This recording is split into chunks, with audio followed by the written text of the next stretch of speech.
Right, so you're going to take all of your money as a trade stick, in silver or gold or half or whatever. Yeah, half. I'm just going to have a quick look at the spells to see if there's any spells that I want, and I think we should all chip in, say, 100 lunas each to Bourbon. What's right? Yeah. So in that case, I'll go to 1,475 for me. Right, Bourbon's a thrall, so you don't have to give him anything, basically. All Kane has to do is keep him alive and feed him. But obviously, if anything you are prepared to give him as a gift, then so it's basically for training and things like that Fidel's on about. Yeah, that's the idea. Now, I reckon we should get him some spells, though. So I'm going to... So have a look at the spells while I try and work out if I want anything from you. Does he have that healer matrix style? Did you just give him a... I just loaned him it. Okay. Just curious. So I assume that's what we want to probably get. Yeah, a couple of points of heal would be good, like. Well, the two big breaks are healing 2 stops bleeding. So if you get a limb severed, it'll stop you bleeding. Or if you get your head severed, it'll stop the stump bleeding, but I don't know how much help that'll be. And healing 6 will reattach a limb. Anywhere between 2 and 6 is just if you can heal 4 points in one go. If you only take healing 2, cast healing 2 the first round, then healing 2 the second round, etc. So those are the 2 big break points for healing. I think both light and extinguish could be useful as well. Yeah. Maybe light, extinguish, speed dart. Yep. Right, Bracey, you said you wanted to get a point of repair. Yeah. I believe that's just 50 lunas a point. So, again, you can take 1 point of repair and then just keep casting it. But in general, people don't take like a large amount of repair. I mean, I can't think, unless you man in a siege catapult, you wouldn't want repair 6. You know what I mean? I'll just take 1.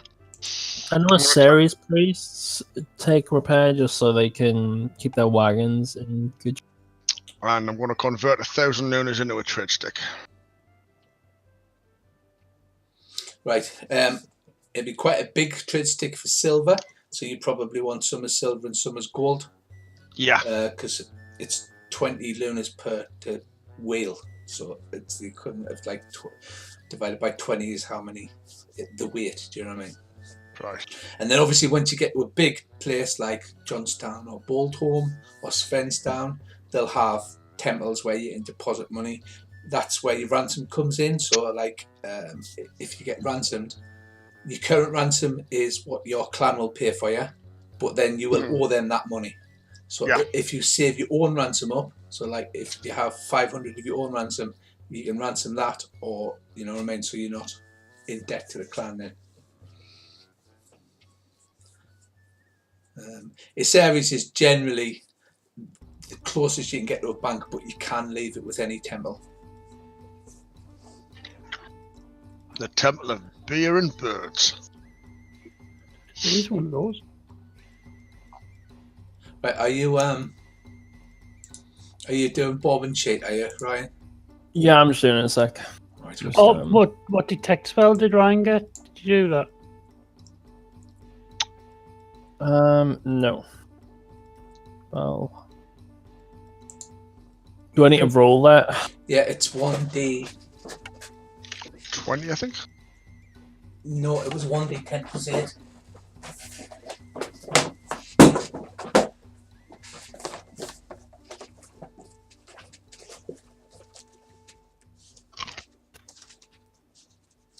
$18.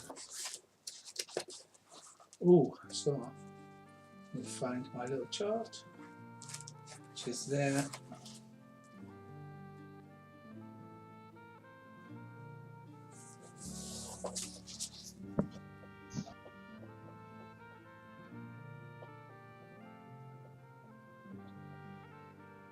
Detect Undead. Do you already have that one? It's exactly the same one that I got. I do. I've got that as my gift already. Right, okay, re-roll then.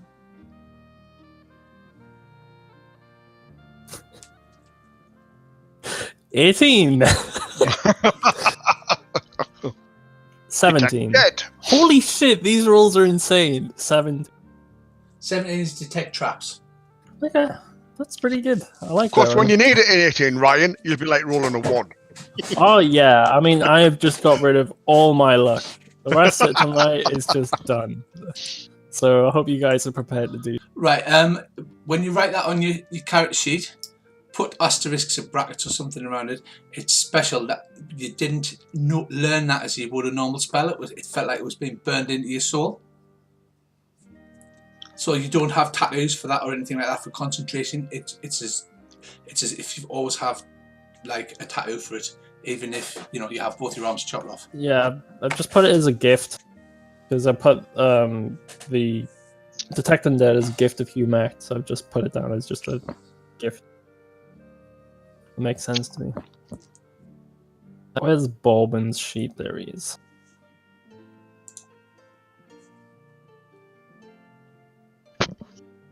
Okay, what is spell training values for every? It's in the player's handbook that I typed up. You click on that and then you go down to Spirit Magic list or Spirit Magic spells. Yes. Yeah, I've got it. The spells, I've put the costs on there as well because it's easier to read. Sweet. So we gave him 100 lunas each, so that's 300 lunas. Do you think? Yeah. We'll chip in towards these spells. Andy doing that as well? Do you think? Yeah, I would think Andy would as well. Yeah, Andy would be fine. He said if he wasn't there, I was to play as an NPC, so I will agree. So I think heal 2. That'll be 150. Heal 2 is it's 100. Then extinguish. What's that? Ask Mummy first. Oh, okay. Extinguish is 50. 50 per point, yeah. Light is 50. Oh, you've got to get And him to sleep. speed dot is 75, so it's 100, 250, 325. Says 75 lunas left. What do you say? Right. You've got to get him to sleep because I'd love to see a monkey doing a crocodile Dundee with his 2 fingers at some fucking water. That'll be hilarious. Right, Ryan, 1 point of extinguish puts out a candle, torch or lantern. 2 points puts out a small campfire.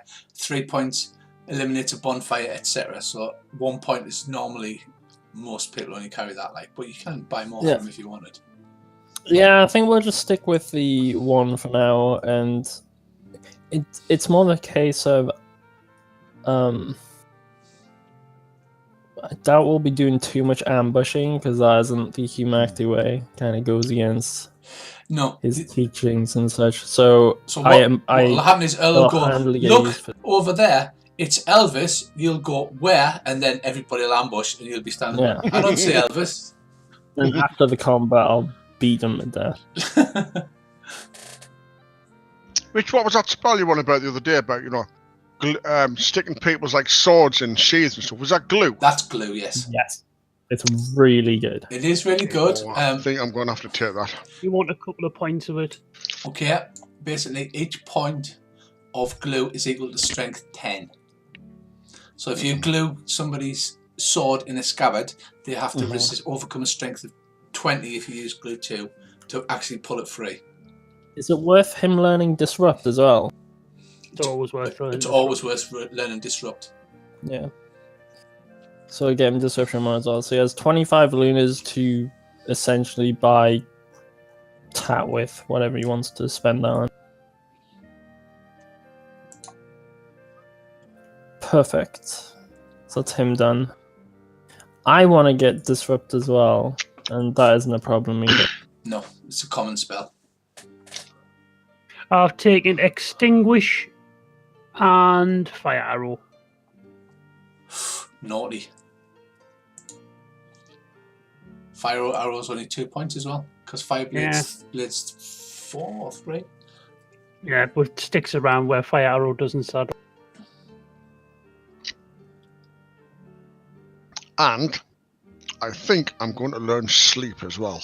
Okay, wow. Good spell. Fire Arrow cannot impale but be cast on an ordinary rock, arrow, or dart, so Bobbin could learn that. Chuck it off someone's head. Yeah. Fire arrow's hideously good. It is pretty handy. I need some punch. But then again, I actually have to hit, which seems to be my issue these days. Well, you could cast your rune spell. That means you can't miss except on 96 to 100. That's a good point. Of course, you can still miss on 96 to 100. Why is land 99 to 100? Isn't lantern better than light, or is it not? It is. It is different to light. Because it's in a arc as opposed to. You have to cast lantern on a flat surface, such as usually a front of a shield, like it says. Okay, or a table, or a patch of floor, I guess would work. Yeah. Light you can cast on arrows, you can cast it on coins, you can cast it on a coin and put the coin inside a scroll case to make a torch, and then you can like reenact Scooby-Doo if you want. So they are similar but different. Obviously, it's easier with lantern if you're a shield user, just cast it on in front of your shield, because then you're blinding your opponent and you're able to see them to hit. But light is. Ooh, lantern can probably be extinguished though. No, because it doesn't state so on, but it doesn't state on the spell as it does on light. Because light says it can't be extinguished, but lantern doesn't. No, extinguishes fire. yeah. I was just going by what it says, but okay, yes. Rich, I want to go and see Gringle and see if, well, two things. Can I take a couple of lunars to the blacksmith and have him make a polished silver arrowhead? And two, has Gringle got any silver chains, for around your neck? He will sell you some, yes, for about 4 lunars for the arrowhead, and about 8 lunars for the silver chains. What? That's outrageous. I'll go put the I want the arrowhead. No, sorry. If you want to get your prices down, you use bargain, and then you roll it against Gringle, the Rune Lord of Viserys bargain skill, of which to become a Rune Lord he has a minimum of 90%. He knows a good bargain. So first he goes, I've got a great bargain, it only costs 100 lunars, and he comes out naked in just his underpants and the shirt off my back. And my cat. Could I get a metal crossbar kind of thing as from a cross, like the where the arms would go on a cross, kind of made that has a hole in it that would slide down a trading stick, so I could have a cross instead of just a you stick. make a death rune out of a stick. Yes. You mean? Yeah, That is sure. what That's just a simple. The weaponsmith could knock something up like that. Cool. Be about 3 lunars. You know what I mean? It's just a piece of bronze that he would knock into a bar with a hole in the middle. How about as well, Rich? If you like seeing fire, normally if you tie a rope to the back of an arrow and fire the arrow, it's obviously going to, a bit dodgy. Can you get arrows specially made with maybe rings on the end of them that you can thread a rope through? If you try to fire a rope. Not an apple lane. No. It wouldn't fly very far, and you would have to use a piece of string or something light first, and then tie that to a rope. Okay, just checking. You're coming up with all this weird stuff, and I'm like, it's just it's all. It's a Haynes plan. I know it is. I can see it coming. It'll come together though. Hey, a Haynes plan has never failed. Is Dispel Magic a common spell? Yes. So I get 2 points of that as well. Very good spell. I'm running out of spare points to spend on spells, so I've left myself with 2. You can't currently. You can't do the way you can go over your charisma and suppress points. I checked it on it, so you're limited to your charisma points of spell at the moment. But you can forget a spell. Yes, you can forget it, but it's permanent. Yeah. Which is a bit brutal.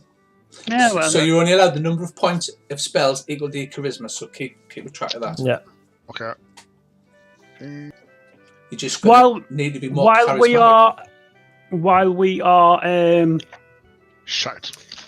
hanging out, I am going to tattoo myself with my lizard. Does that count for the spells we got burnt into where we're psychic? No, that's a special. Okay. The same way as your slightly red skin is something special. It's magic. Okay. Okay, I'll drop glue down to 1 then. Damn it.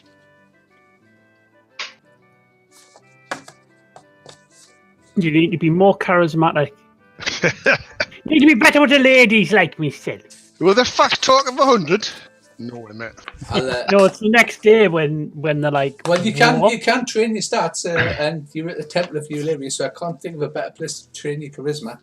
Yeah. Brissy comes in and he's like shamed in sweat and he's exhausted. It's like, what are you doing training me charisma at the Temple of Eulalia? Okay.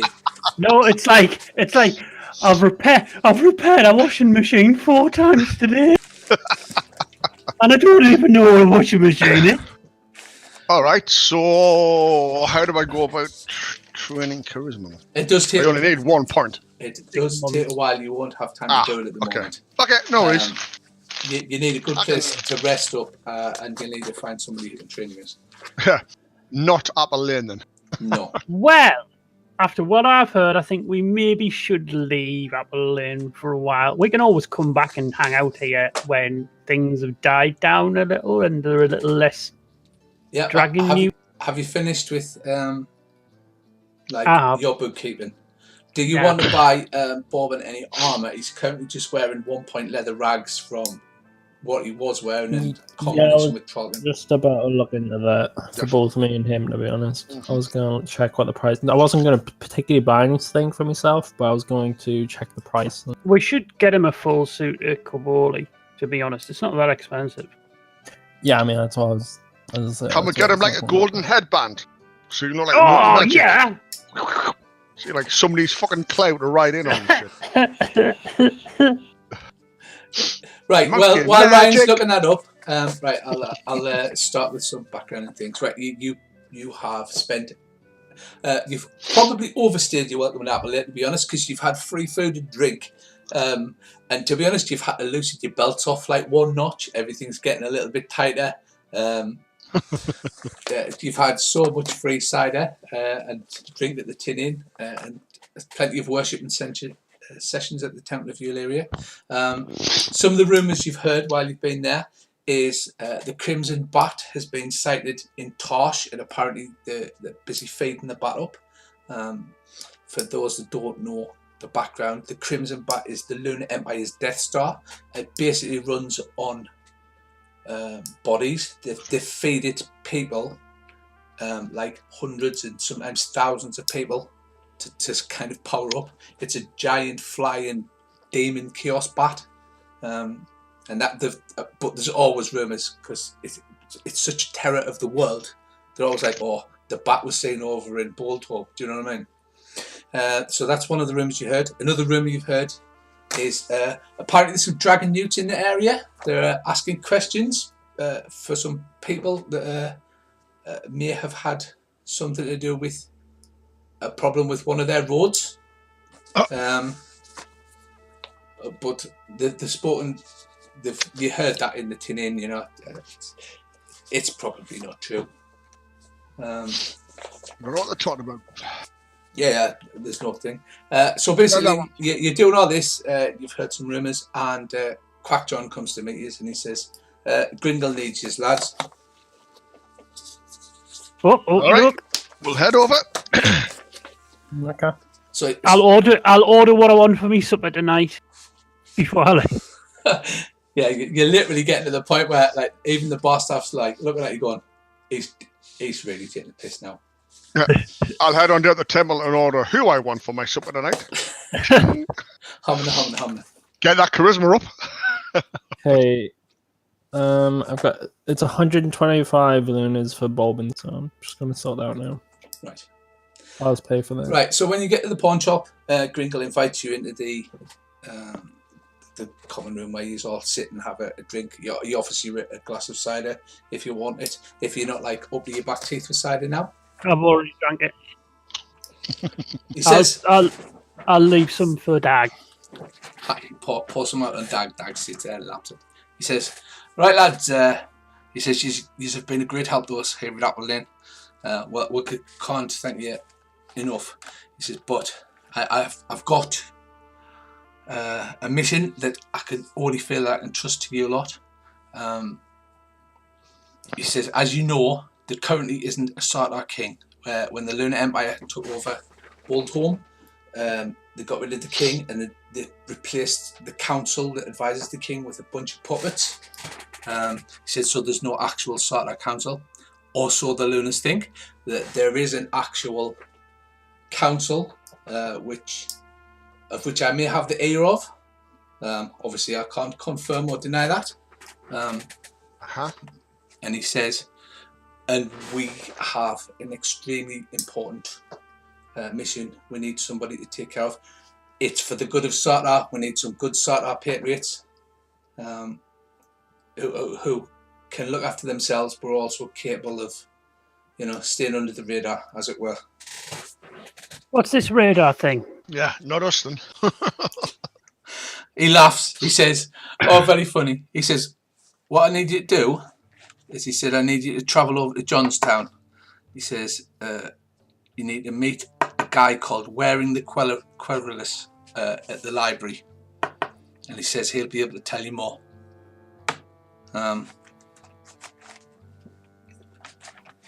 So, I mean, I don't know what the pay is going to be, but obviously we'll look after you. Oh, you look. Do we know what the guy looks like? Contact, stuff like that, or? Do you work at the temple?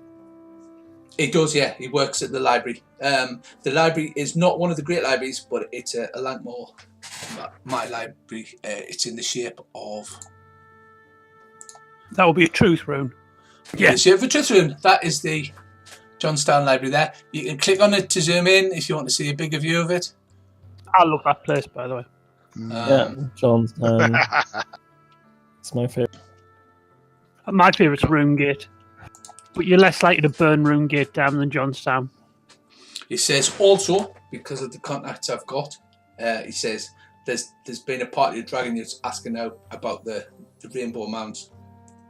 Yeah, we heard about that. We figure we should probably, wander off for a while. It's also part of the reason why I'm guessing that, you may want to put some dust under your heels. Yeah. I have a strict nope. I've got myself a policy when it comes to dragon newts. I didn't bother with them, and they didn't bother. But they bother me a lot. Yes? Mm-hmm. Right. He says, well, thanks, lads. Obviously, make any preparations you want. And then if you leave in the morning, you can make Johnstown because it's rolling like hill country. He says you should be able to make Johnstown in one day, so you shouldn't have any problem. He says, obviously, stay in touch, lads. If I ever need you, I'll be able to keep in touch through Windwards. Okay. I'll get a message to you. That's pretty far, isn't it? No, I've measured it. If you look at the map and you click on the ruler, right, you can actually click on Apple Lane. Yeah. Like 30 kilometres, roughly? Yeah, you can do that in a day. If you get up at 6 a.m, right, if you look at the movement rate, you can actually do it. Not sure how to do the ruler thing, but yeah. Right, do you know that there's this thing with a circle with a little line through it? Oh, yeah. Yeah, click on that. Click no snapping. Okay, and then you click on the thing and just drag it to Johnstown. 24 kilometres. 24 kilometres, yeah. All right. Because I scaled the map, we can actually work out distances now. The belts are getting a little tight, lads. I suggest we have a bit of a jog here. Oh, no, that helps because I actually thought we were next to Wilm's church for some weird reason and didn't realise where we were. So yes. you didn't see the enormous cross with the party in massive letters No. underneath it? Nah, I just thought that was somewhere where you went. Not good enough. He's too stupid. Right next to the text, it says Apple Lane under Sartar. That's the one. That's the one. Right, so he shakes you all by the hand and he says, good luck, and may Sartar look after you. Good luck yourself, mate. Look, keep a good eye. Right, let's go set out rations and crap like that, and Yeah. early start. Early start. Yeah. Right, you get up in the middle of the night. The duck and Tony's going to come with you. Head towards Johnstown, at least as far as there. And then whether they'll split ways or not, they're not sure. They may have family business. Nice. Right, so for once you get up and it's misty, but it's not actually raining in Sartor. Wow. I'll be like, oh, there's something wrong with the sky. Like, It's a bad omen. It's not raining. I didn't like this. Right, so you walk through the hills. There's like there's not a road as such. It's just like a worn path. You walk roughly half of the day. You get halfway to Johnstown. Can you please give me some scan rolls? Is there any way to zoom this map in a little bit, Richard? Yes, at the top right-hand corner, there's a little slider. Not on mine, there, Ed. It should be. There should If be. not, Nope. Ah, right, sorry. And that, I was actually looking on the map. Okay, my bad. you can also hold Alt and then scroll in and out to do that as well. That's You- awesome. I didn't even know that myself. Did you do feckin' Dag's increase rolls? I did not. But I'll quickly knock them out while we're doing this. I'm going to roll a quick scan for him. yes, can we have some scan rolls, please? Mm-hmm. No, me and Dagger, no idea what's going on.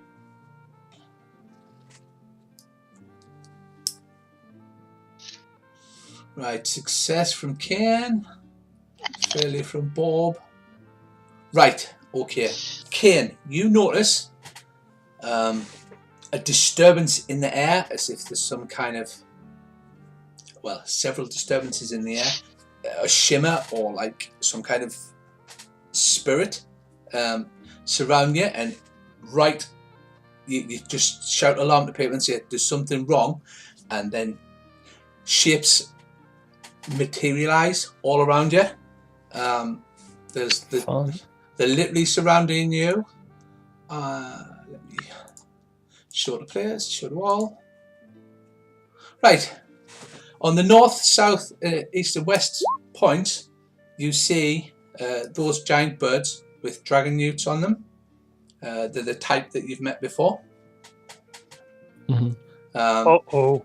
Okay, they're holding those giant longbows that already have arrows knocked, and there's basically north, south, east and west.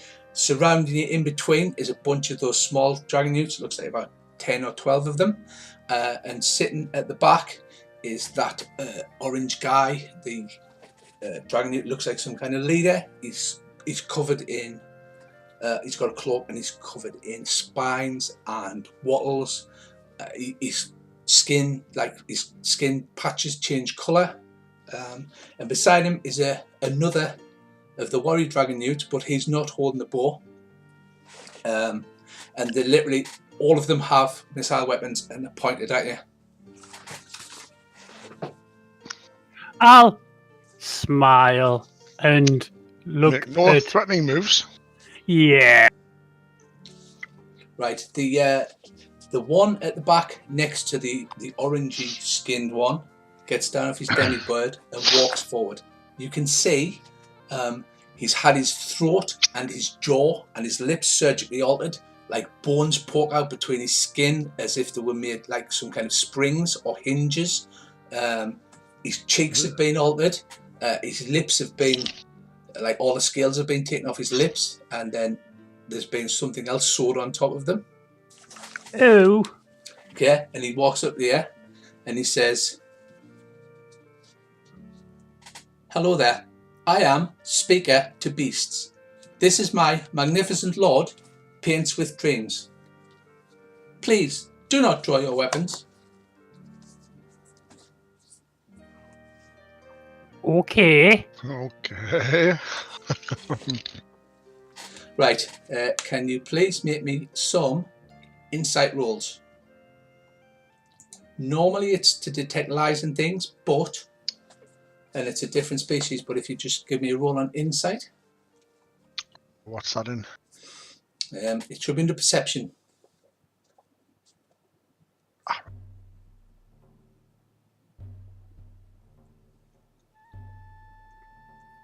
I'm insightful. Yeah. So, well, we've got. It's always one. Look at that, everybody's right. You can see the orange, weird orange-looking one with all the wattles. You know the way like a gecko's got the frills come out. He's got all of them. He's got spines. His spines and things is like twitching, and his wattles are like slowly like inflating and deflating, just tiny amounts. And he's not doing anything, but it seems to be some kind of like pattern.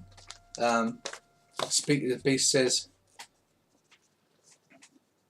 "It is right where that we have been sent here to kill you. However, my lord painted with dreams has seen you have been touched by the bones of the dragon. You should have been blasted to dust and your atoms scattered on the cosmic winds, but your souls have now entered the eternal cycle of rebirth. It would be uncertain way for us to kill you now." And then you see the guy's wattles and things like that flicker and things like that, and all of the dragon youths put their weapons down simultaneously, as if it's been some kind of unspoken command. Okay, I'll look incredibly nervous because we don't have any atoms. Because I don't know if our atoms have been scattered. Yeah. You don't know what he's talking about. They're just very scary. Yeah. He said, until it is decided what is to be done with you, it would be wrong way for you to tell anyone about the dragon bones, because we would have to kill you, skin you, take your skins back to the dragon's eye to be purified for the next rebirth cycle. This we would do for you. Thank you. He says, Nice. The king will have to decide what is the right way to deal with you. We will report back to him. Okay. He says, I am certain that we will speak again, Nest brother. Yes. Can I ask a question?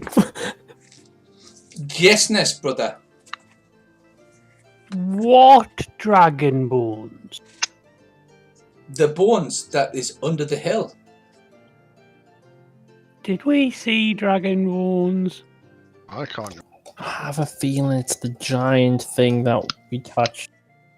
Oh, the black, tall thing. He's not The adamantium tower. All right. the thing But- we We're not going to talk. I'll turn around, look at him, and give him a thumbs up, and go, "Okay, yes, brother." He says, right way, Nest brother. Farewell.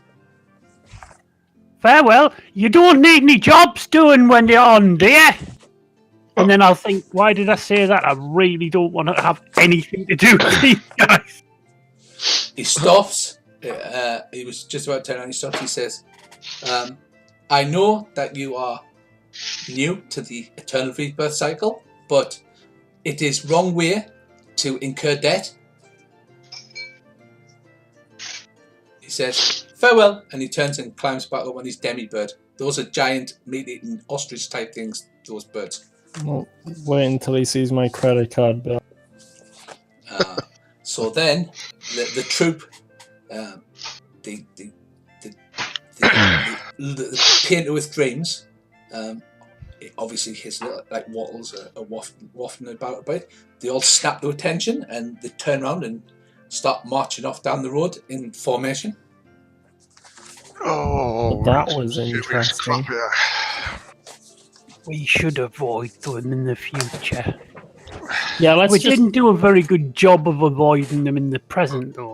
let's just keep moving in the direction we're going and not hang about in places too long. Can we move in the direction we're going at a speed that doesn't catch up with theirs? Oh yeah, you can't catch up with those, not on those birds. Okay. So then Good. they disappear off up the trail. As you can see, that's the kind of trail you're following. It's not exactly a road, but it is quite easy to walk on. What is? The trail you're following, because you're not on a main road. Yeah, but you said as if there was like a... Yeah, it's the one that the dragon newts are. Yeah, okay. I just See it on the map. Just that one. Okay. So I thought he was referencing something that was on the map or something, and I was pretty sure. There was a little brown trail on the map. After that encounter, there's a few little brown trails around it. I checked my disguise kit for a fake mustache. Right, okay. You do have a fake mustache, indeed you do. Right, the rest of the journey to Johnstown passes without problem.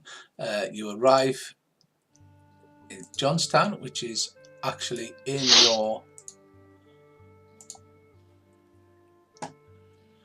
There is Johnstown.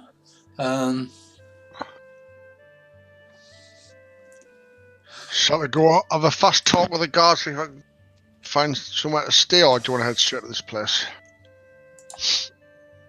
We'll go straight to the place because we mightn't be long. Right, well, although it is near the end of the day. It is near the end of the day. So normally they'll shut the gates. There is lunar guards on the gate, which is number 5, which enters into the cattle market because it's a walled town. The streets are actually paved with stone, which is unusual. It's nice to come back here. Sorry, the main street's paved with stone. The rest are paved with wooden planks, but it is paved for a change.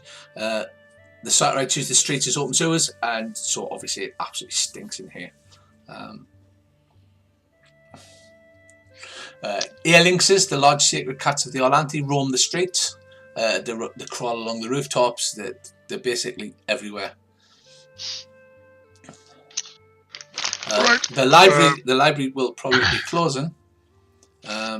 Well, we'll ask for directions and we'll head straight.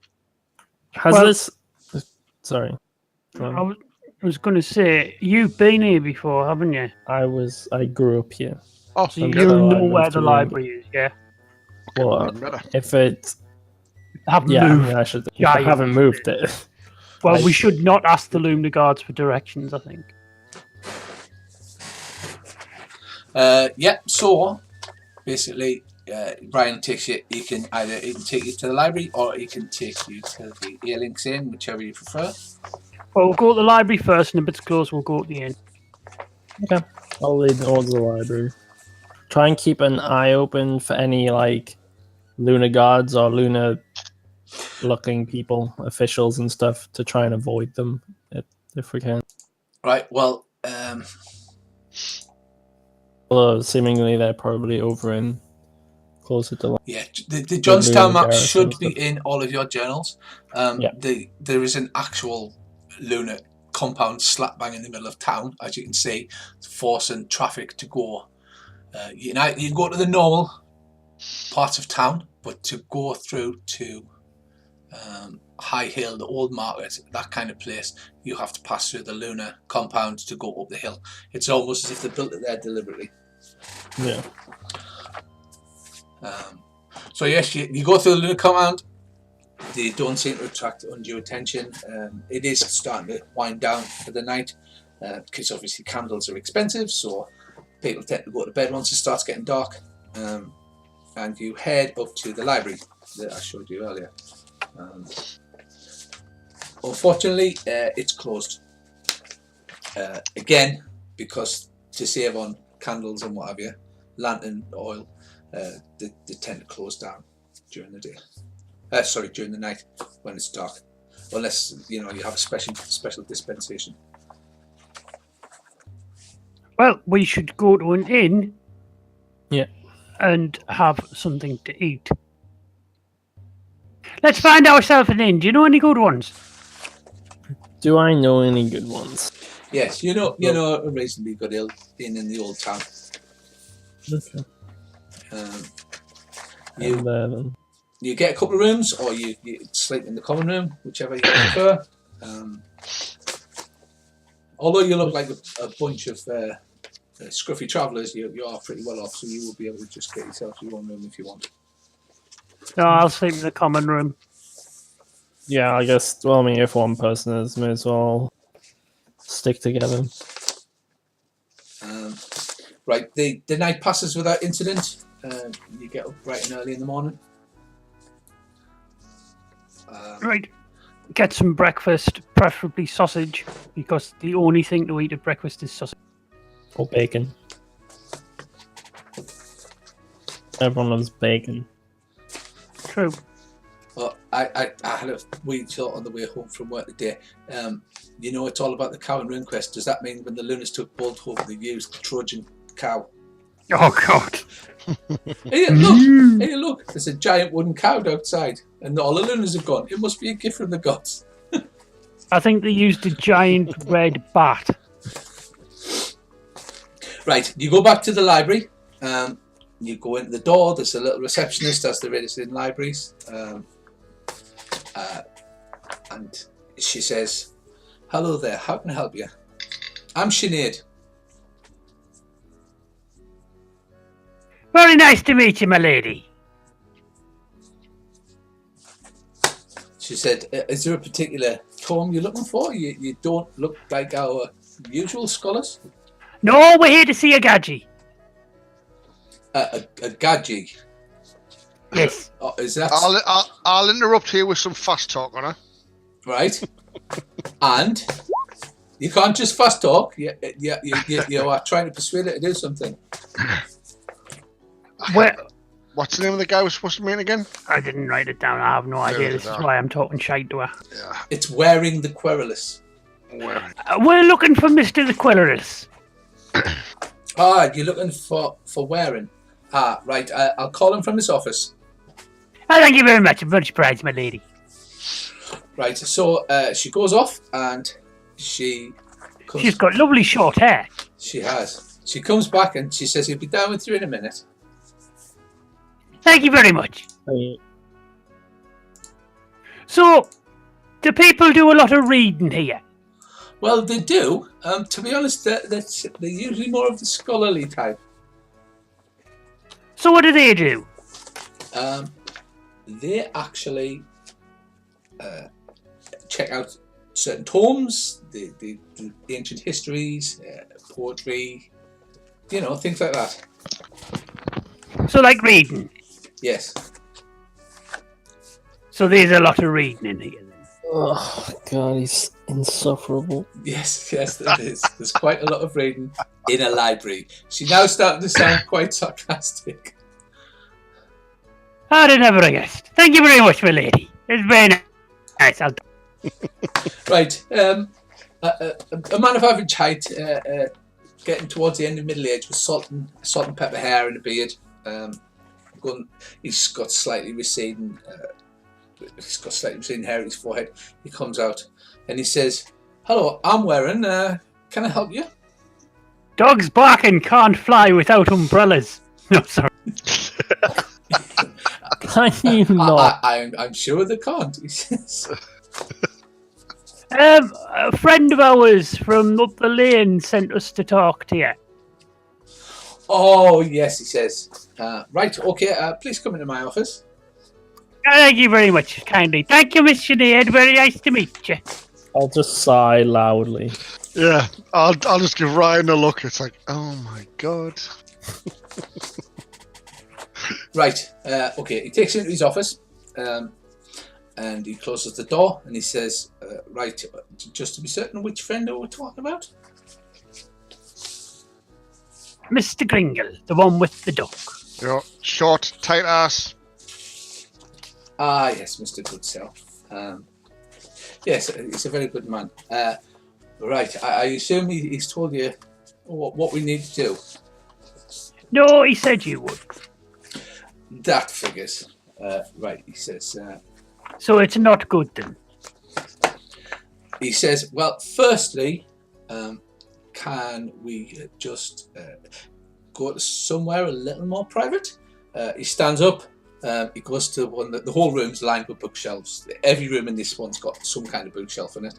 And he pulls a book, and the bookshelf slides to one side, and there's a spiral stone staircase leading down. Oh my, yes. I'll go over to a different shelf and move a book and wait to see if the shelf moves. Right, it's just a book. You take the book off the shelf. I'm not taking off the shirt. I'll just move it slightly All in right. front. And then I wonder. Then I look. I'll Possible meet from these eyes. S to I'll G. meet these eyes. Grin slightly, then walk down. It just, you see him as it all goes past, he just sort of shakes his head. He's like, oh, God. Adventurous. Oh, the worst. I'm in full lull mode. Don't worry. Right, yeah, he follows you down the stairs. It's a large spiral stone staircase. There's lanterns set in it, leading down and down, and it goes down quite some distance. You're not sure how long, but it's quite some distance underground. And it opens into a room. It looks like a mini secret base that you would have if you were some kind of Bond villain underground. He says, right, gentlemen, I assume Gringle will have told you that this is of the utmost importance for the survival of Sarah. Yes. Yep. Right. He says, if you'll just come with me to this room, he opens the room, and inside is a large chamber. There's several chairs and a desk in there. On the back wall is a wooden box that is covered, that has bronze dials and clockwork and little arms that go around, and it makes a ticking noise. It looks kind of like, well, in this world it would look a bit like a clock, but it's got 3 or 4 dials. Looks a Don't bit look at that. God learnery to me. And that's like in pride of place at the back of the room. There's 2 armed guards in there. Big fellas, you know, full armour. All right, lads, how you doing? I motioned to him after you. And then I'm sure. Ah, yes, I did. I uploaded that. There's no conspicuously large mats. Right. Standing. That is a, Oh, that is a see-through case, but obviously it's made it's the anti-kisser device. right. So also is a young boy, looks to be about 6 years old. Average grubby little boy, worn out knees, like brown tousled hair, and he's standing behind the 2. He's standing behind the 2 armed guards. Right, that device on the wall just slowly ticks, and the little arms go around. I'll examine the urchin from a distance. I'll have a scan roll, see if we can see it. It's hidden. To like, there's any hidden exits or proper. I'll purposely not stand on any mats that are in front of desks. Smithers. I'll literally step over them. He's just like, Smithers, release the hounds. We're not suspicious at all. Not at all. Oh, special. Bam. Right, you don't seem to notice anything special about the room. It's for a secret underground lair. It seems pretty straightforward, to be honest. Right. While people are ushering in the room, I'll walk straight over to this clock thing and start literally looking straight at it from like 6 inches away and examining it incredibly carefully. Right, okay. It's like nothing you've ever seen. Well, it kind of resembles that when you had that weird hallucination last month. It kind of resembles that kind of mechanism. Can I make a devise roll to see if I can work out what it does? You can. Now, Earl, I'm ashamed you didn't say which one. No, I failed.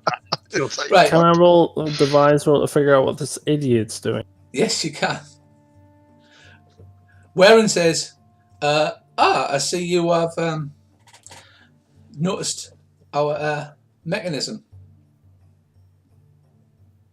It's very pretty. What does it do? He says, well, this is It ticks. this is possibly the most important weapon in the entire rebellion. Oh Lord, we're fucked then. Because really, when you can talk, see, think Earl, big hammer. you can see something like. Well, there's basically dials, cogs, and what have you. You feel your device roll. Kane and Kane, you can figure out that it's tracking like phases of the moon or the planets or stars or something. He says this mechanism is tracking the phases of the red moon.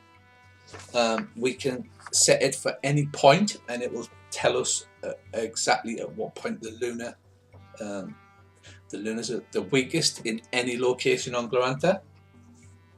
Oh, now that's fucking clever, that. It is, kid. That's fucking clever, kid. It's essentially Siri. He said, what we do is we use it to compute the phases of the lunar moon. It's our computer, if you will. Oh, clever. What time is it in Pavis?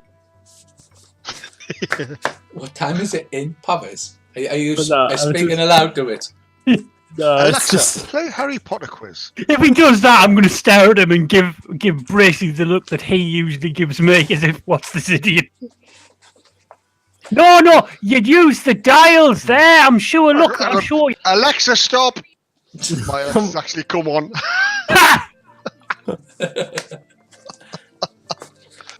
He says, right, as you know, the two gods move slightly closer towards either side of the mechanism as Earl's poking at it and going, oh, looks very interesting, that. Oh, sorry, lads. Sorry, it's all right. He says, you like dogs? Now is not the time to ask them if they like dogs. He says, one of them skulls at the other one and goes, I like dogs. My mum had a dog. Good things dogs like. The other one scowls at him. He's like, sorry. He says, right, as you know, when the Lunars invaded and they conquered Boldholm, he said, they slaughtered all of the heirs to Sartar. It's been years now. And basically this was to stop the rise of the prophecy. There was a prophecy that there was an heir to Sartar was going to come and light the flame of Sartar and conquer the Lunars. Because they've killed all of the heirs to Sartar, this prophecy can never come to pass. And then he looks at the boy and goes, "Oh, so they thought." Doesn't prophecies not really work that way, though? He says prophecies tend to work the way that people in charge want them to work. That's a very good point about them. He says, so is this protection or offensive? Right. You want me to train the boy to make a king? I'll do it. He says, this young boy, let's call him Sven, he says is one of very few surviving heirs to Sartar. He was just a baby when the Lunars came and killed everybody. And a washerwoman managed to swap her child for him. So the Lunars actually killed the wrong baby. Obviously she was devastated, but she did it for the good of Sartar.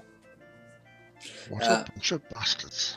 He says, so what I actually need you to do is I need to get him to safety, because we're kind of in the centre of Lunar occupied Sartar. Boldholm is the actual place where all the Lunar legions are based. As you can tell, it's not really safe from here, and I need you to get him out. He says, as it happens, we've performed several divinations, as people always do before big campaigns or major decisions. And he says to Brice, he says, we need you to take him to Pavis, and we have an agent there who will take him, and he will disappear him until such time as we're ready to relight the flame of Sartar.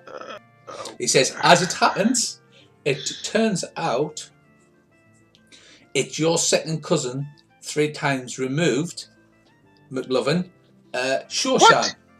Yeah, all of Sartar is pretty much related, right? across the long dry in Pavis and the Big Rubble is basically settled by relatives of Sartor. So quite frankly, you can often bump into people that you're related to all over the place. He said.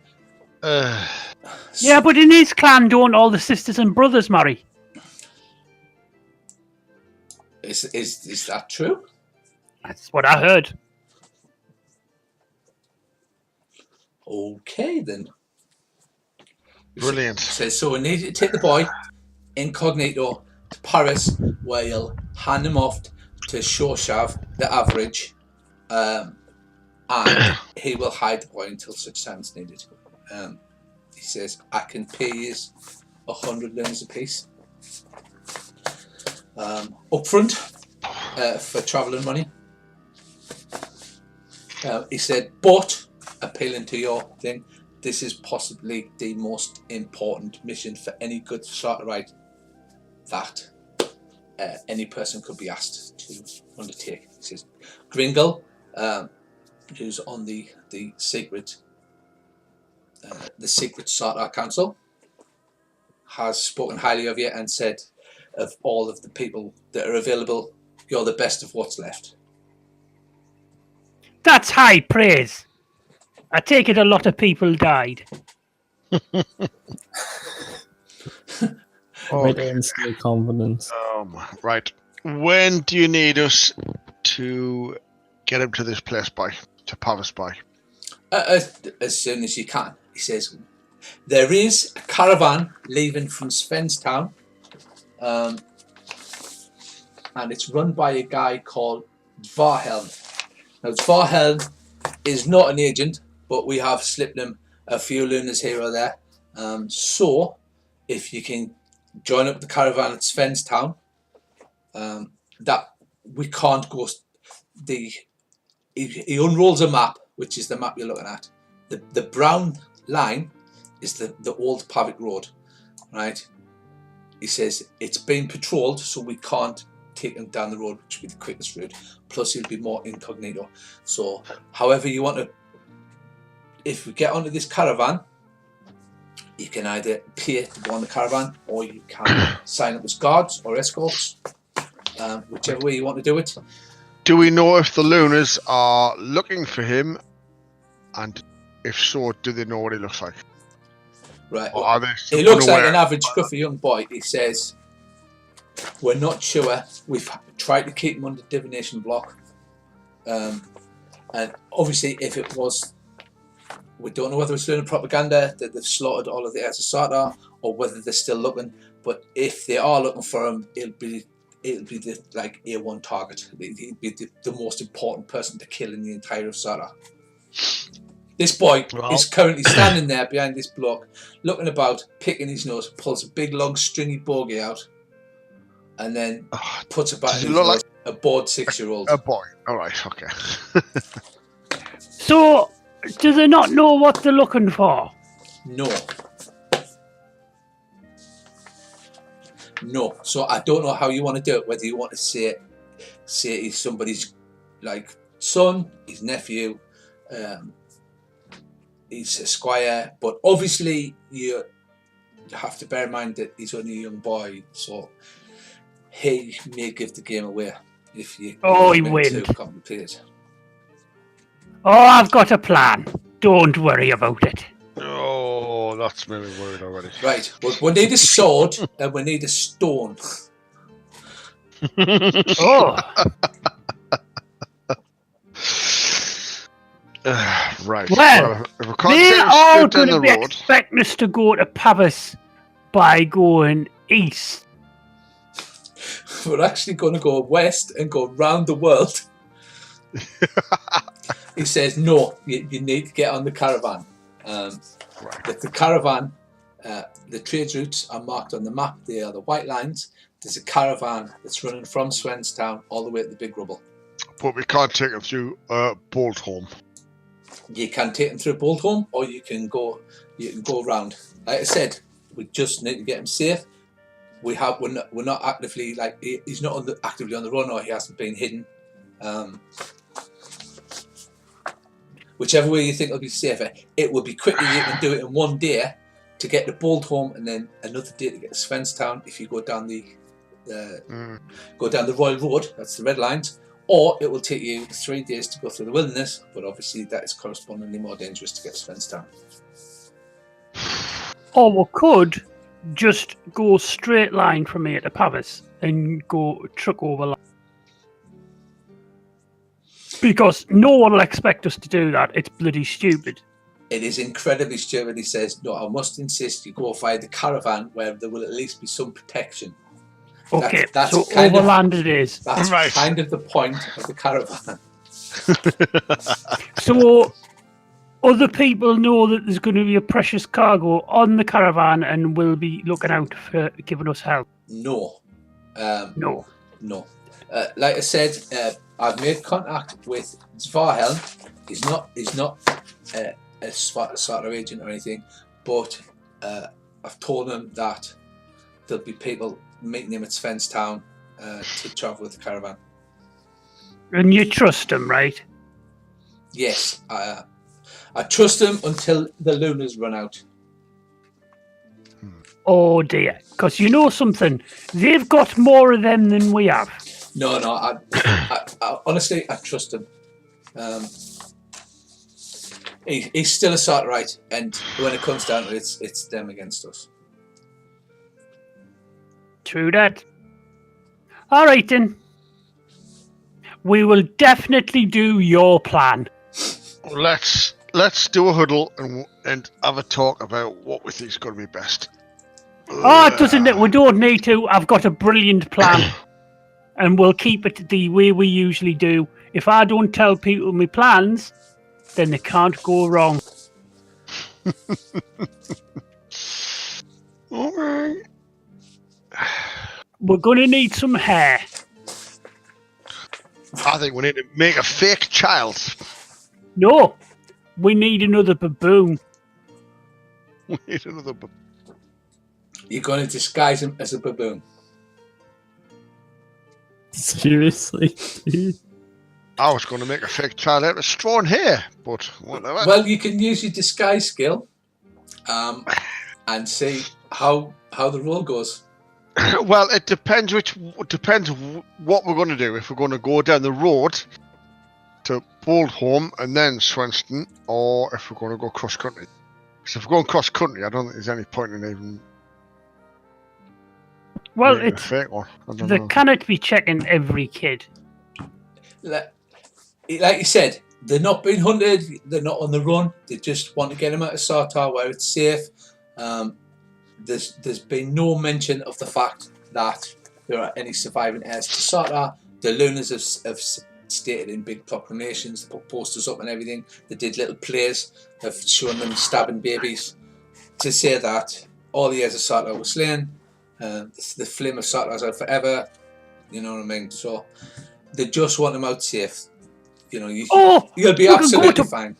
We could go to Boldholm and have a look at that flame. Rich, if I'm like a roguey thiefy type and I've got my secret like thief sign thing, will I know if there's like will there be like a thieves guild in the town or what? There invariably will be a thieves guild in town. All you will need to do to find it is there's an appropriate skill for this.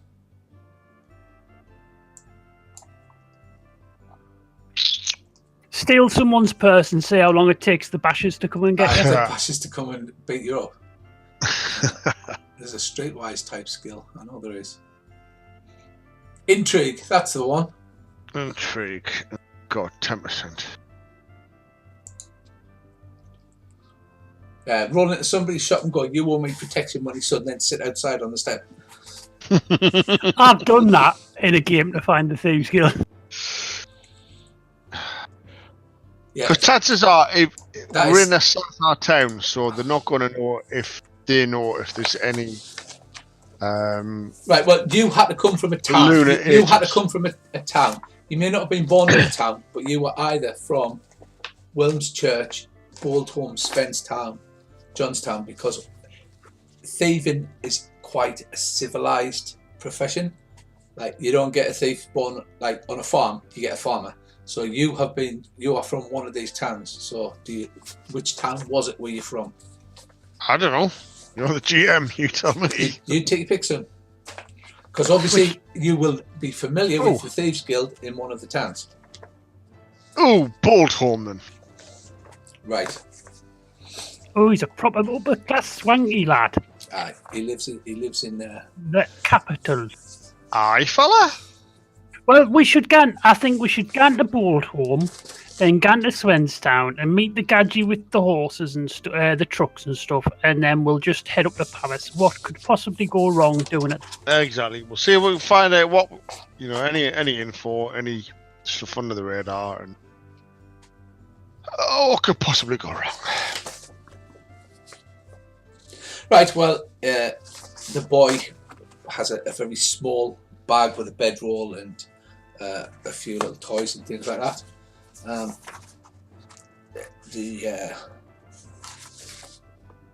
Warren says, if there's anything you need for the disguise, if there's any kind of paperwork you need, just let us know.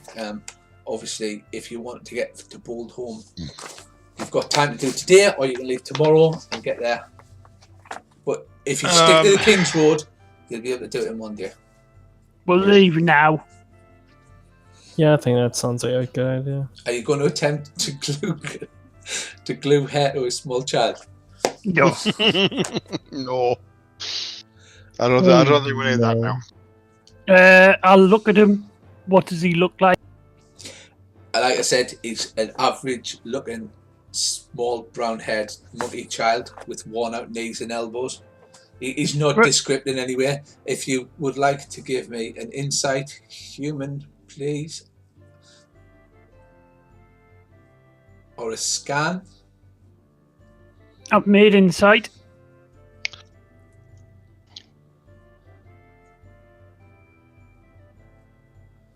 Made scan as well. Right, Earl, the insight tells you he's a completely normal 6-year-old boy. If this guy hadn't said he was an heir to Sartre, you wouldn't know him from any boy in the street. So he's obviously genuinely an heir to Sartre. You are, however, picking up the fact that Warren is being genuine with you. He doesn't seem to be trying to hoodwink you. He's not telling you that he's not aware of any danger, but you are actually in horrible danger. He's being genuine about it. I'll saunter over to Warren and quietly ask him, out of earshot of the kid, does he know what's going on? Does he know who he is? Or is he just like, just a normal kid sort of? Well, no, he genuinely believes he's the heir to Sartre. Or one of the last remaining heirs to Sartre. Who will light the flame. Okay, could have done without that. Right. Yeah, those that made their scan rolls. I did. The kid has a birthmark. It's just out of sight, but you can just see a birthmark through a hole in his scruffy kid clothes, like under his armpit. What's the birthmark look like? It kind of looks a little bit like the Sartre rune. It's slightly different, which is the purple rune on the desktop. I will look up at the ceiling and roll my eyes at the gods and then look down. You couldn't get it any worse if you stood on top of Boldholm Mountain and shouted, "All gods are bastards," while wearing wet copper armour. Right, I've got this, don't worry, guys. Oh, dear. It's alright, lads, I've got a fucking great plan. It'll be class. Yep. Can we see if Errol, do you think we can see if we can borrow a couple of kids roughly around about the same height and size and shape? That's called kidnapping or slavery, depending on how you get them. For instance, no, it's not. For instance, the map he showed you with the trade route on is going through Pimpers Block. Pimpers Block, we'll get some there, they're cheap. Pimpers Block is a slave town. It's a pyramid in the centre with a big auction area, and it's basically where all the slaves are bought and sold. I can see a plan formed in my head, Earl. Can you? Yes. You're going to sell him into slavery and then disappear. No. No. I'm going to sell him into slavery. Right. And I'm going to steal the money off Earl. So you just catch sight. You're the only one that made scan rolls. Did anybody else say this birthmark? No, I mean... I've got this covered. Don't panic, lads. Looking for something. Right then. I need... we'll probably need to feck off for like half an hour to get ready, and then we'll get on the way. We'll need some supplies. He's going to need a proper bag to carry his shit in, because that's a load of crap. What's his his feet? Kid, shows your feet. Right, it shows you his feet. He's got normal little sandals on. Has he done a lot of walking?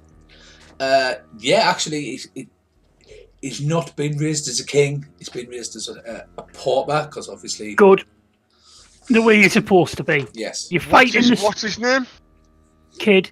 Yeah, you can call him Sven. Well, no, Sven. Yeah. No. Or you can call him anything you want, to be honest. Alan! Yeah, but if we go Alan! Sven, Alan!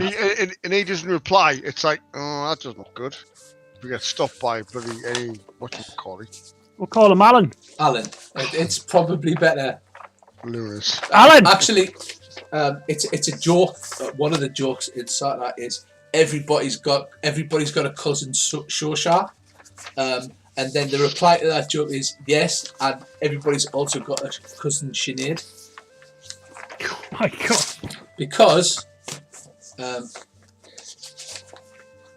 Sinead's the Old Irish version of Jane, and Shoshav is the Old Irish version of Joseph.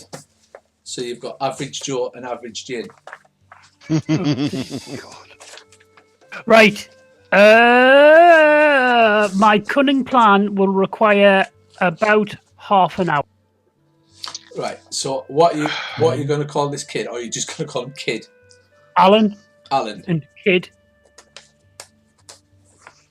I think calling them kids a little suspicious. I think calling them Alan What probably safe. What are you going to say? I mean, you're already leading a small child baboon. We're going to buy some slave bracelets, clamp around the kid, and then say, like, it's just a slave. Nobody looks at the slaves. No. Better. Right. Okay. So We could shave the baboon, No. tattoo the mark on. Yeah, it'd work. you'd probably be better off using your disguise skill to cover the mark up. Yeah, I was. No, I've got a better plan. My plan's brilliant. All right, what's the plan, Earl? Well, we've got healing too. Right. No, we are not cutting his tattoo off, his birthmark, and then healing him. Oh my fucking God. Or I could tattoo over it. Why don't I just disguise this? Because tattoos don't wash off at inconvenient times. So you plan. You know, you get new clothing that will cover. Well, I'm not getting him new clothes. I'm going to get him a backpack and fill it full of adventurous shit. You know, like our spare rations, the sort of stuff. Oh, I'll basically get the shit that's being given to the baboon to carry. He's now the kid's carry. So now you're demoting the kid to take orders from the baboon. You do Yes. what he says. Yeah, because he's good at. I'm telling everyone, he's my boy. Oh, also Bracy has done a weird thing and decided to learn to read and write. So he I'll has take a step away from him. he has a scroll with him that he's been practicing as he's been camping, and on the scroll it reads: Orlanth plays with the ball. Humal steals the ball. Humact will not play with the ball. And this is what Bracy's been reading and trying to figure out how to read and write. Humac stabs the ball. Oh. Right. What age do kids get their clan tattoos? Pretty young, to be honest. You could probably get away with tattooing them. Yeah, I'll Graydog them up. I was just gonna say, is it worth trying to find out if there's like any, you know, I'm not that up on Runequest lords, stuff like any lords or whatever, high ups with sons roughly the same age, height, and say, is this kid's son, and we're escorting him to some other place if anybody asks about it. Too much attention. We'll just make him some scroty kid that's hanging around with us, one of my boys, and he's just doing what Graydog kids do, running around at their dad's heels doing his... Yeah, like basically, like Earl says, this is my sister's kid, and he's 6-year-old, so he's old enough to start learning to fight and be a warrior now. So basically, Earl drags him around and teaches him to fight and things like that. Yeah, it's the way it should be done. With the Greydogs, only the ones that are good enough not to get hit in the face by shite to survive anyway. Hold on, are you just trying to get the future king of Sartar to be a Graydog? Not at all. Not at all. No, not at all. Would I do that, Richie? Would I do that? This sounds like you're trying to get the future king of Sartar to be a Graydog. Right, kid, we need a private conversation. Come with me. Is that right? What? Before he goes, I whisper to him, if he touches you, run. Morgan keeps coming in when I say kid because he thinks I'm talking to him. Right, kid. Here it is. Now, you're nearly grown man now. I am, so he says. Time... in fact, it's one of his passions is, I'm all grown up, I am. And his other one is, girls are stinky. Right. You'll grow out of that one. But you're nearly grown lad now. And you're about old enough to come to war with your dad. What they haven't told you is I'm your dad.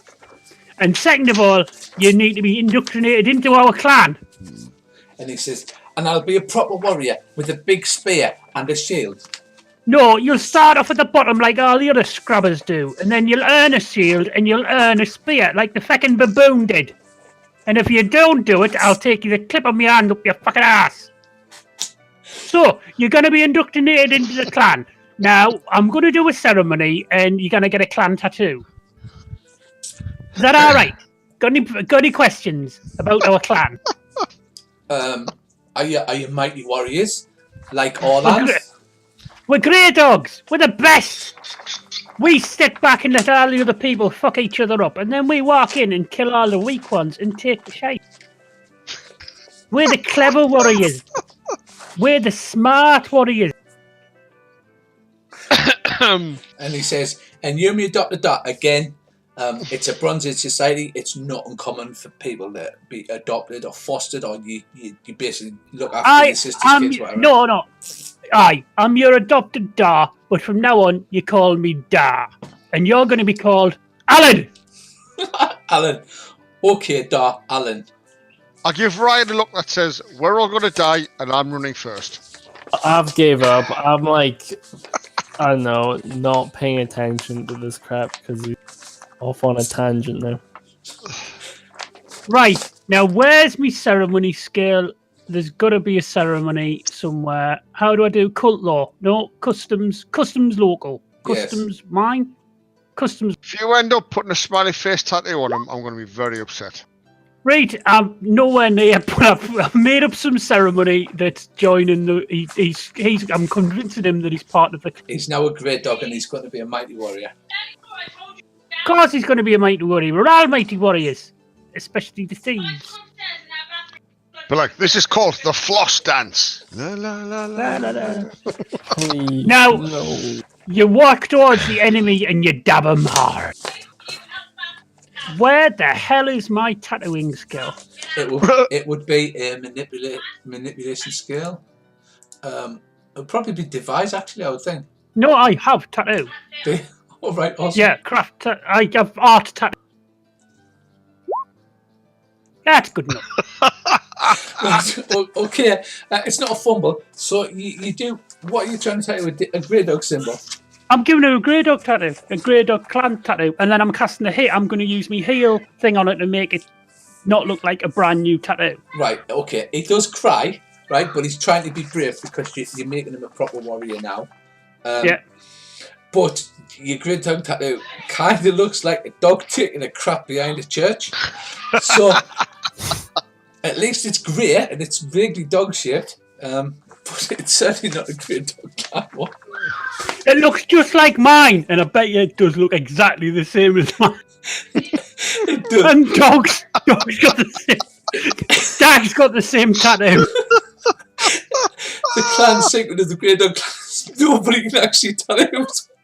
No. They just draw whatever the thing and go, that's a Graydog tattoo. Yeah, I like it. That's canon.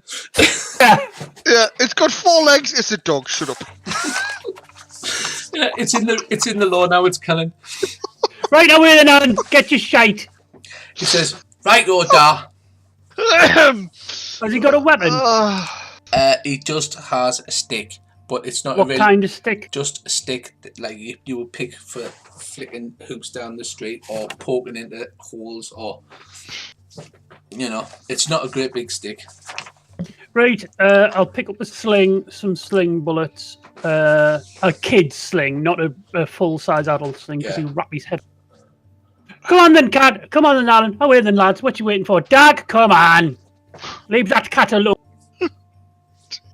We're all going to die. Okay, let's go. Right, Yep. okay, you let out of the secret underground lair out of the library.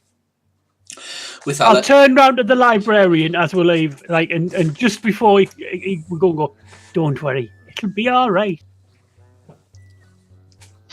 It's just like, she looks a bit confused, and she's like, No, the actual librarian, not Sinead. oh, not Sinead, the average. I'll literally lean up on a counter and go, I'll be seeing you later, and walk. Are you trying to charm her? Because you can. Yeah, why not? There's a charm Why not? skill. I'm well known for my charming. I'll be seeing you later. So you either sound charming or incredibly threatening. I sound incredibly threatening. Right, she goes like that, and she sort of rocks back in that chair. I'll turn around to Prince and go, the hour swooned. Right. Okay, so you leave the library. Is there anything else that anybody else would rather do other than Earl, like mutilating this child with a tattoo? Jesus. I can't think of anything. No. No, you just pack your crap up and you head down the King's Road, yeah? How can we find out how often the parties head to and from the town? Up and down the road to Boldholm. Is it like it's quite often? Right, the King's Road is basically the equivalent of the Celtic main roads. They are very well built and very well drainage. Right. Often people claim that the Romans built all the roads in England. Most of them were built on the foundations of Celtic roads. It's a proper big highway. It's like there's constantly people up and down. There's trade wagons full of goods going backwards and forwards. Every few miles there's like a watchtower and a way station. It's a proper like highway. Is it, Earl? Do you think it's worth trying to find out if there's maybe going to be, a party leaving sometime and then like tagging on behind them? Look like I said, part of that party. It's constantly going on up and down. There's parties leaving all the time. Yeah, but can we find if there's like a bigger party? Like maybe a trade caravan or something. And then if we can literally tag on the end of that, I think that's going to be better. Well, if we get asked our business, we need a reason to be travelling from Apple Lane to Svenstown, which is easy. Well, to be honest, you can make an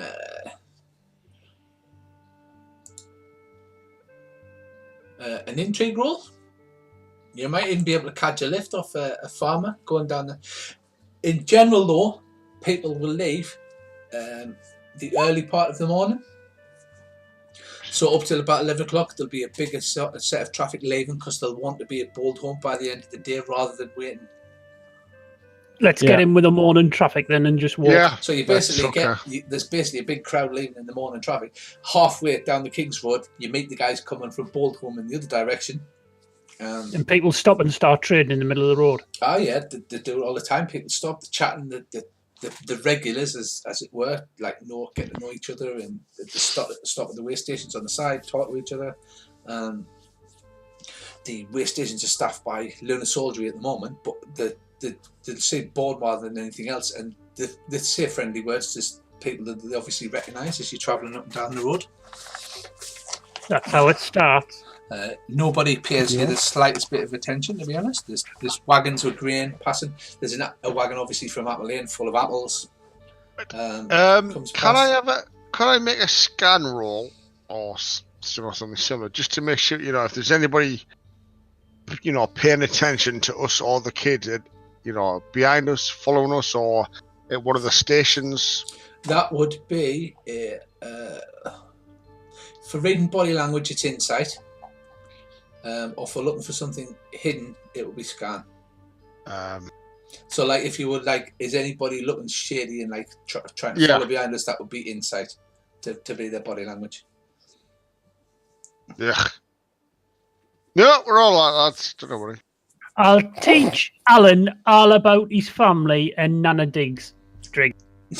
Nana Diggs. Right, Ryan, you just seem to be appalled by all of this. Is there anything that you want to do differently, or No, are you happy to I just feel, go along with this carry-on movie on the...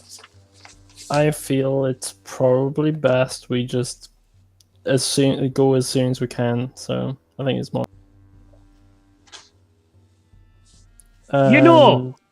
Yeah. Black Sword, it's all part of the plan. Yeah. Trust me. I mean, I just have a feeling I'm gonna have to be driving my sword deep in the side at some point. Without a doubt. Earl, I'm the GM. You have to tell me you are trying to secretly plot to make a Graydog the King of Sartler, aren't you? Yes, of course I am. Do you think I'm mad? Of course I'm doing that. I'm a Graydog. Duh. It's like, you've pretend initiated him at the Graydog clan. Yeah, pretend. Yeah, you've pretended to adopt him as you said. Yeah, pretend. Well, I'm stopping at the Orlanthi Temple in Pavis to make it real. Right, so you travel the entire day from the King's Road down to Boldholm. You even, if you wish to, people say hello as they're going past. There's a lunar military presence on the road. You do see one big regiment march up the road. Everybody moves to the side, but they're not shoving people out the way or being dickish about it. They just literally march off up to Johnstown. It's not unusual, to be honest, because all of the lunar regiments are stationed at Boldholm. And then, I'll resist the urge to fall in with them and march badly. Like Bourgest. Yeah. Right. The end of the day, it comes to tea time. It's just starting to get dark. You arrive at Boldholm through the east gate. Boldholm is in your journal, but I will just show you in the atlas. I've tried to put in. You're coming in the east. The east pass. There's only two main ways into Boldholm. It's built into a valley. It's deliberately the most defensive town, it being the capital. So you're coming in the back road, and it's a great big medieval town. Its buildings are built of wood and bricks of wattle and daub and things like that.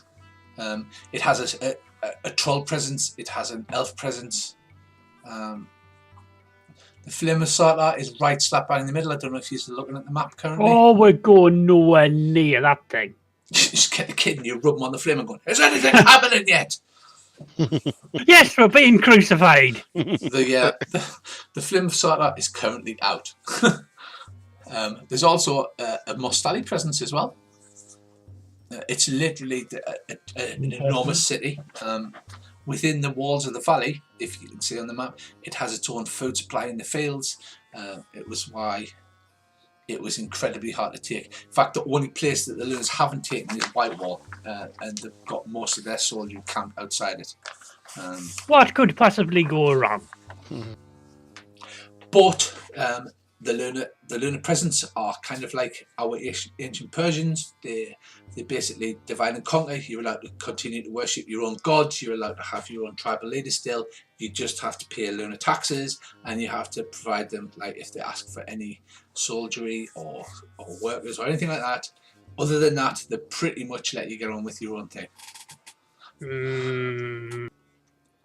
Apart from all the murdering and raping and shite. Right, Bracey was either born in Boltholm or he grew up in Boltholm. So he will know where to find a nice, quiet tavern. Geos. Can't we find like a thieves, Geos. Right. A friendly tavern that's going to be like keep an eye out for us and stuff like that. No. Just normal tavern. Just a normal tavern. Unless there's a Geos. When you became an adventurer, we always go to Geos. When you became an adventurer, Bracey, was it because you'd upset somebody, or was it a different reason? Like, were you on the run from the Thieves Guild because you'd accidentally nicked, like, you took more than you could, or? Nah, just, wanted bigger and better things. So you left on good terms? Yeah. So he ended up with me! I would have said so, yeah. Worked out perfectly then. Right, okay then. Right, so you approach to the east gate. There's a lunar. There's 5 or 6 lunar soldiers on the back gate, and obviously there's more garrison just inside the gate. But as you approach the gate, you see they are stopping people, specifically people who have got children, and they're holding up like a piece of parchment and looking at the children as they're approaching. Are they looking for a child with 2 eyes, do you think?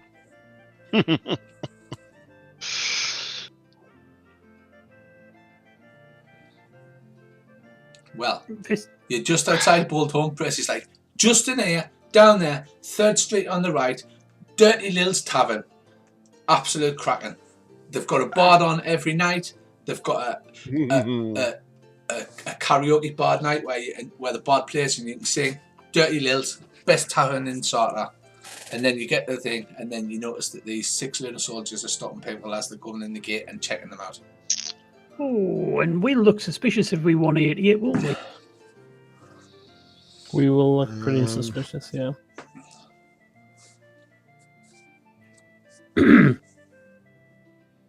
I think I'll turn round to McLovin and go, can you bareface this? What? Can you talk rings? Can you talk rings round the fact? I can certainly try with fast talk, but Before you, Alan, let's just get that right. And we're coming from Apple Lane, and we're heading to Svenstown.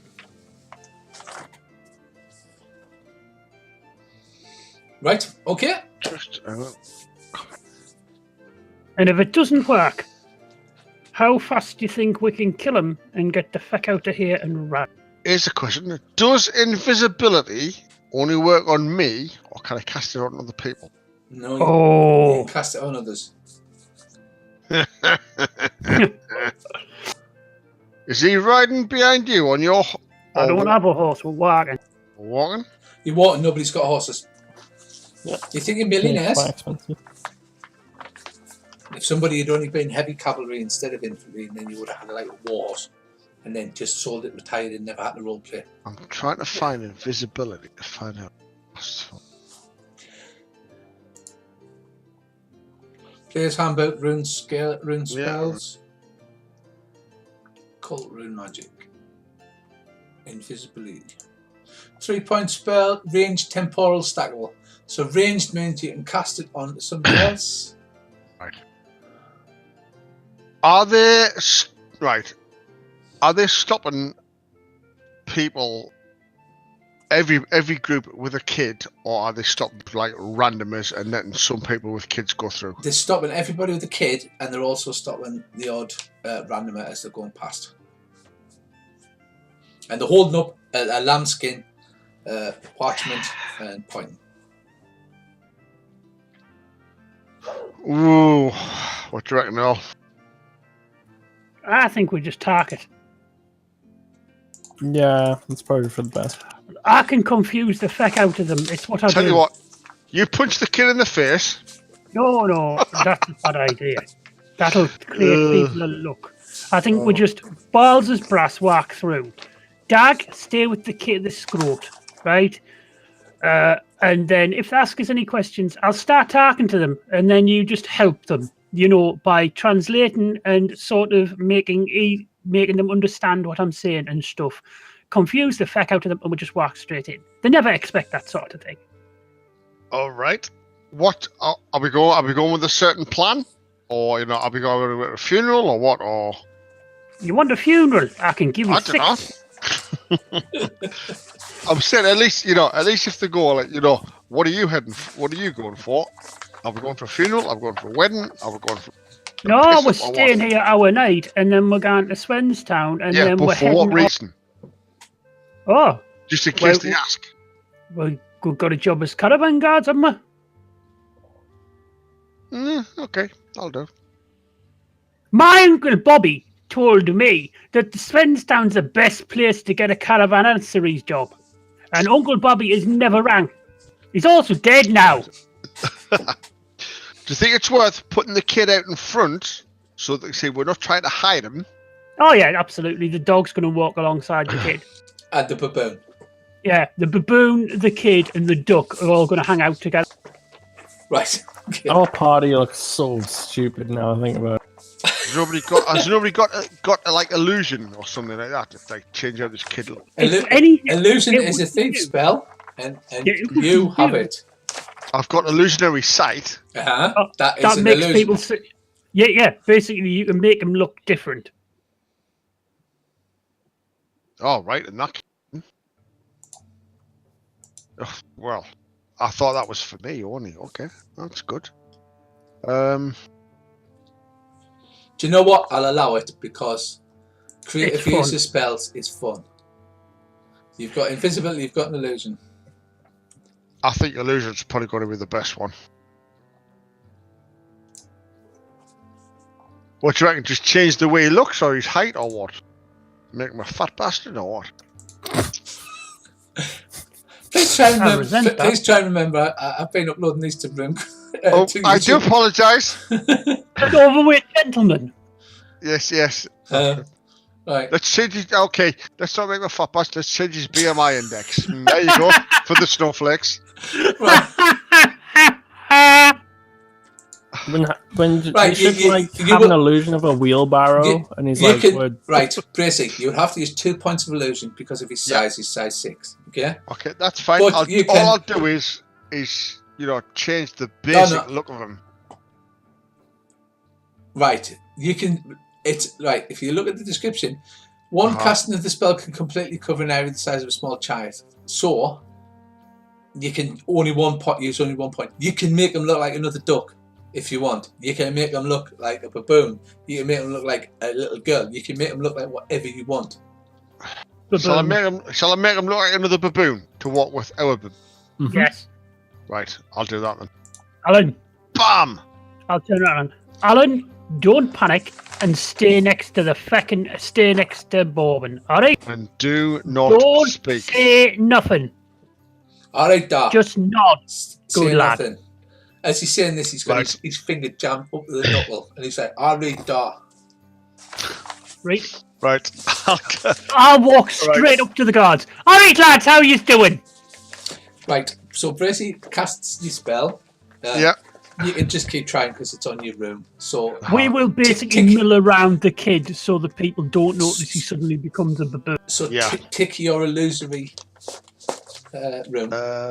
Okay, hang on. And hopefully you've been ticking your skills as you go. Well, the one that I've succeeded in, yeah. Okay. Right, yeah, you walk up to the Lunas this year. Hey there, lad. Can we have a word with you? Yeah, what's up to, like? Yes, mate. What's up? Right, your party moves over. He says, one of the stupid nobles' kids has gone missing from up the palace. He said, she looks like this. Can you have a look at this? and he shows you a drawn picture of a. It's not drawn by a sketch artist, but it's drawn the thing.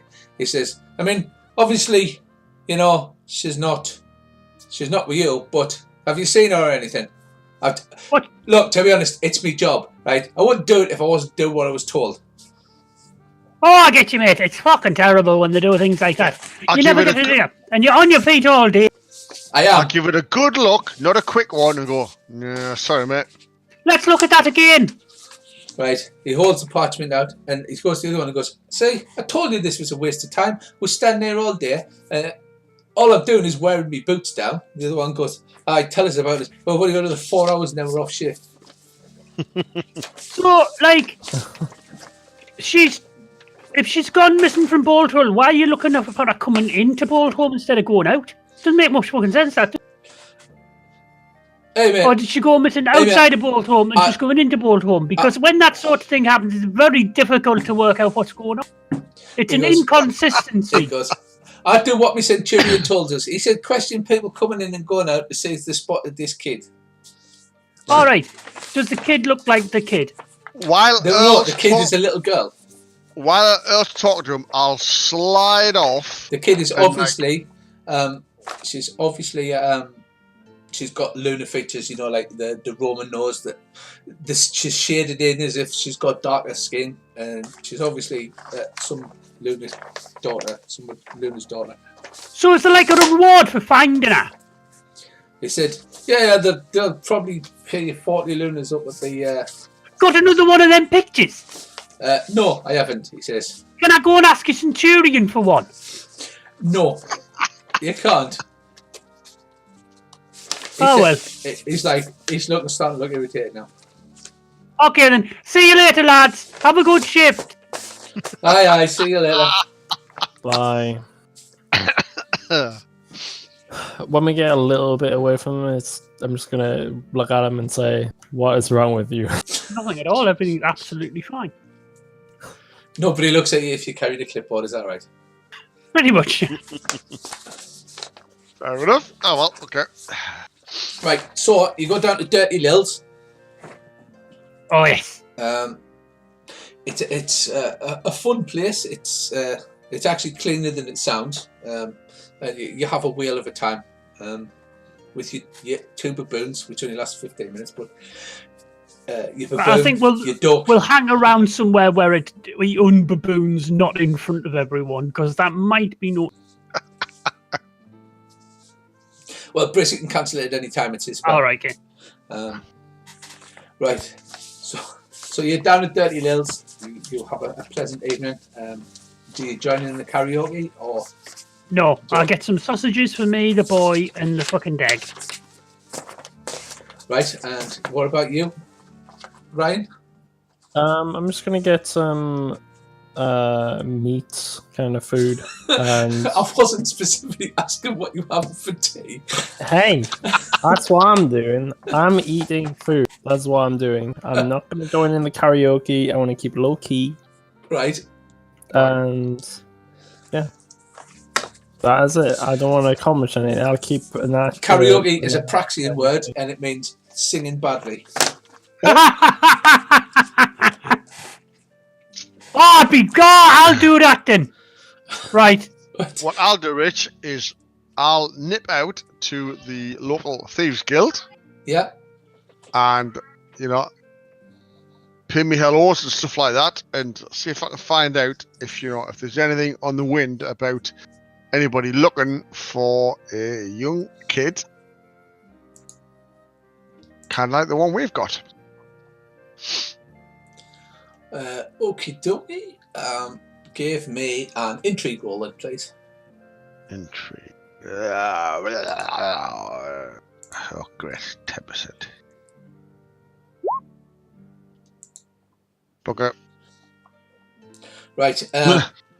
It's like, all right, McLovin, I haven't seen you for a while.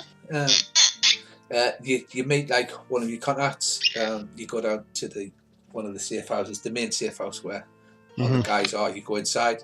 They're chatting on. They're saying, "So, you Richard famous yet?" I wish. We're getting there. He's, nice one, mate. Nice one. He says the big lad will say, you know, you go in, you ask around. He says, no, nobody's mentioned anything. He said that somebody's kidnapped one of the kids from up at the castle or something, but or she's just gone missing. Yeah, and I'll say, oh yeah, that's another one that we've heard, you know, to like not make it obvious that you were specifically looking for a young 6-year-old male boy sort of thing. He said, well, it wasn't us, so if you're looking for part of the reward, where it's in the dark as you are. He said, time's is rough for the Lunars. He says, you've got to be careful. I mean, they've got like literally regiments of Lunars camped out in there, you know. So we're just taking a little bit at a time, you know, taking over. So, okay, brother, thank you.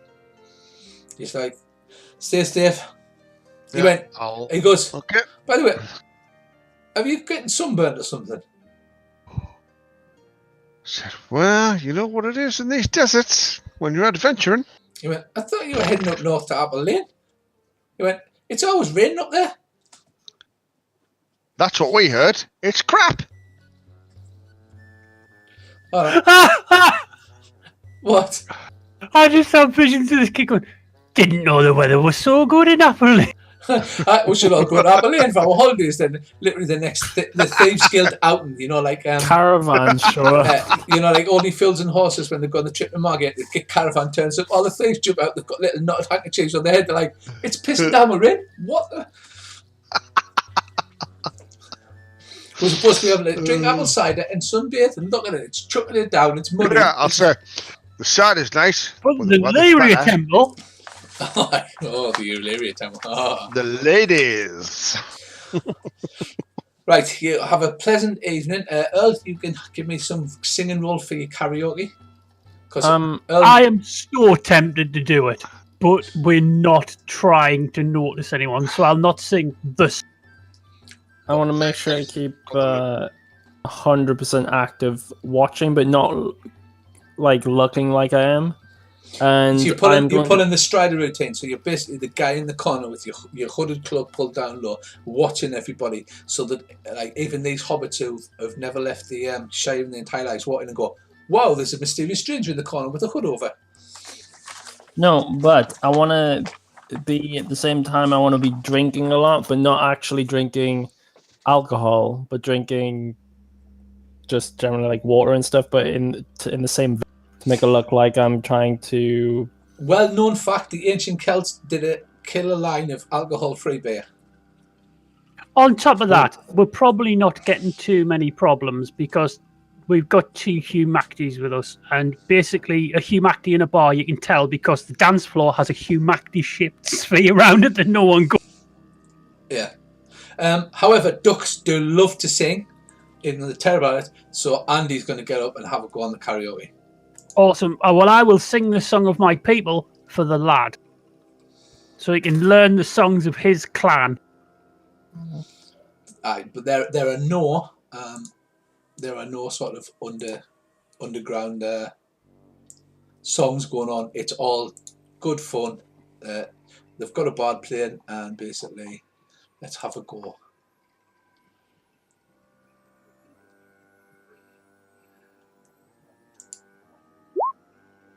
Oh, what?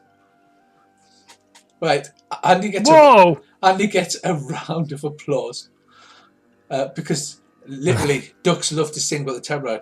In fact, it's a little known fact that Quack John wants to retire and become an opera singer. I'm not kidding you. He's just not very good at it. Right, Andy manages to quack out a fantastic tune. Everybody gets up and dances. People are linking arms and dancing around. He gets a massive round of applause at the end of it. He takes a bow, and then he's like, "Come on, then. Anybody else?" Well, there's a feather in your cap. He gives you a dirty look.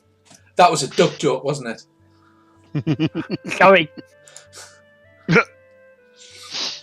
He goes, "Ha ha! You quack me up." Yeah, I get it. Right, so other than that, is everybody ready to retire for the evening? Yeah, sleep in the tap room. Are we doing Oh, yes. guards and... definitely doing shifts, but not like Basically, one will stay awake near the fire while everyone else sleeps, and then after a couple of hours, he'll kick the next person up, and they'll stay awake a couple of hours while everyone's. So we'll all take like an hour and a half awake time, and if there's any bother, just kick everyone away. If we have to get out of Dodge, we get out of the city sharp and head into the wilderness, not straight to Svenstown, right? Yeah. So if everything goes pear-shaped, we're going out into the wilderness to the northeast. Okay. And we're going to go to Plan B, which is across country, straight to Pavis, which is the stupidest thing you could possibly do, which means nobody will expect us to do it. Unless they know me, which will they guarantee that we'll do that. Not even the GM. It'd be like, Yeah. The GM would be like, wait, what happened? I know it's a bit railroading. It's just that we're playing the old adventures, and I need to get all you. right, Rich. I need to get you to the places where they take place without That's going. fine You with magically appear here. Plus, I want Bracey to experience Glorantha and all of its lovely weirdness. That I am completely on board with that, and I will try to be as little Earl as possible. Oh, don't worry, Al. You're being certainly weird. Oh no, that's just me character. I know. Right, okay. You get up the next morning. Now would be a good time to pay your tithes. Have you automatically knocked the money off? I knocked the money off, Yeah. Yeah. But so you basically go around the temples. You pay all your tithes up. It's like in the donation box, like making air bunnies. If you wish to deposit some money with a temple, now's a good place to do it in Boldholm. Or you can just keep your trade sticks on you. Yeah, keep trade stick. Can I go and find a leather worker and ask him if he knows if there's a good leather worker in Pavis that he would recommend? Yes, there's most certainly a good leather worker. Pavis, I mean, you probably know about Pavis. I don't know if the rest of you know anything about it. It's a two-part city. It was built by dwarves and giants. Pavis is an actual city attached onto the Big Rubble, which is a giant ruined city made by giants, so it's enormous. And in Pavis, it's basically full of adventurers. There's adventurers guilds, armourers, leatherworkers, redsmiths, and you can get a license and you go adventuring, like literally dungeon crawling in the Big Rubble. So there will most certainly be a good leatherworker in Pavis. Thank yourself very kindly, man. Right, so you do that. Is there anything else you need to do? Do we think we can make it to the Pimpers block in one day, or is it going to be another day stop at Swinston? We'll probably have to pick up the caravan at Swinston. No, you're meeting the caravan at Swinston. You've been told you've been meeting the caravan at Swinston. It's possible you may have been there once before, Bracey, when you were younger, because it is only a day's travel down the King's Road. Okay. So it's a multicultural. It is mainly a Sartar town, obviously before it was conquered, but it's like a multicultural thing. There are Praxians come in from the wastes to trade. There's dwarves, there's elves. It's literally, as close as you're going to get to a traditional fantasy city in Svenstown. Okay. Lots of Paul Joni. Yeah. Basically, nomads on horses that the nomads hate. Gotta. Right, so is there anything else you want to do, or do you want to push on down the King's Road? No, I think that's... I can't think of anything. On a side note, right, while there's no one about, and we're going to have a quiet chat in the tap room at night sort of thing. If it goes pear-shaped, remember, head northeast. We'll keep the kid behind us, and I'll stay next to the kid, and we fight a delay in action while I'll try and break contact. Is there anything, can we get like a local map of, the area within like 2 or 3 miles to say, if anything happens, this is where we're rendezvous on this hill? Well, you can probably point at a hill out in the distance. Yeah. That one there. There's not detailed maps. Literally, that map you see is about as detailed as it gets. They just literally say, right, it's roughly that way, and then they draw little things to say, right, that's hilly, and there's a little lake somewhere up there. it's very approximate. Yes. Okay. Remember, you're not even in a medieval society, you're in a Bronze Age society, so you're like the Greeks in Athens. Okay. Well, technically, you're actually Celts, so if you imagine, you know, Very good at goldsmithing and killing people. Yeah, that's Big on basically, cutting off a head. that's the two major exports, is killing people and goldsmithing. Right. What's that hill called? Your finger, you fool. Oh. Right, okay, fair enough. Right, let's go. Right, okay. Are the same guards on? Do you know what? I'll roll.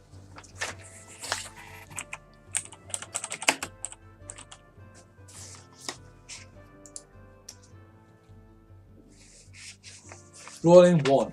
That's terrible. No, it's not. I think. Do they still have a piece of lambskin that they're looking at and stopping people going? No, there's no. It doesn't look like it's stopping people going out. Right, the front gate, as you may have seen on the map, is actually a full castle wall, like full defensive wall. It's shown several signs of repairs, as if in the not too distant past it was actually knocked down, and a whole load of lunars ran in it. But it has been like repaired now, and it's fully secured, ready to defend Bolthorn. But they're not stopping people on the go now. They are obviously watching, but they don't seem too interested. They just seem to be looking out for troublemakers and what have you. All right, well, we'll go past and be perfectly normal. All right, lads, how you doing? Citizen? He yes. Nods. Pay your taxes, stay in school, citizen. Yeah, so everybody happy with that? Yeah. Yeah. Right, you march down the King's Road.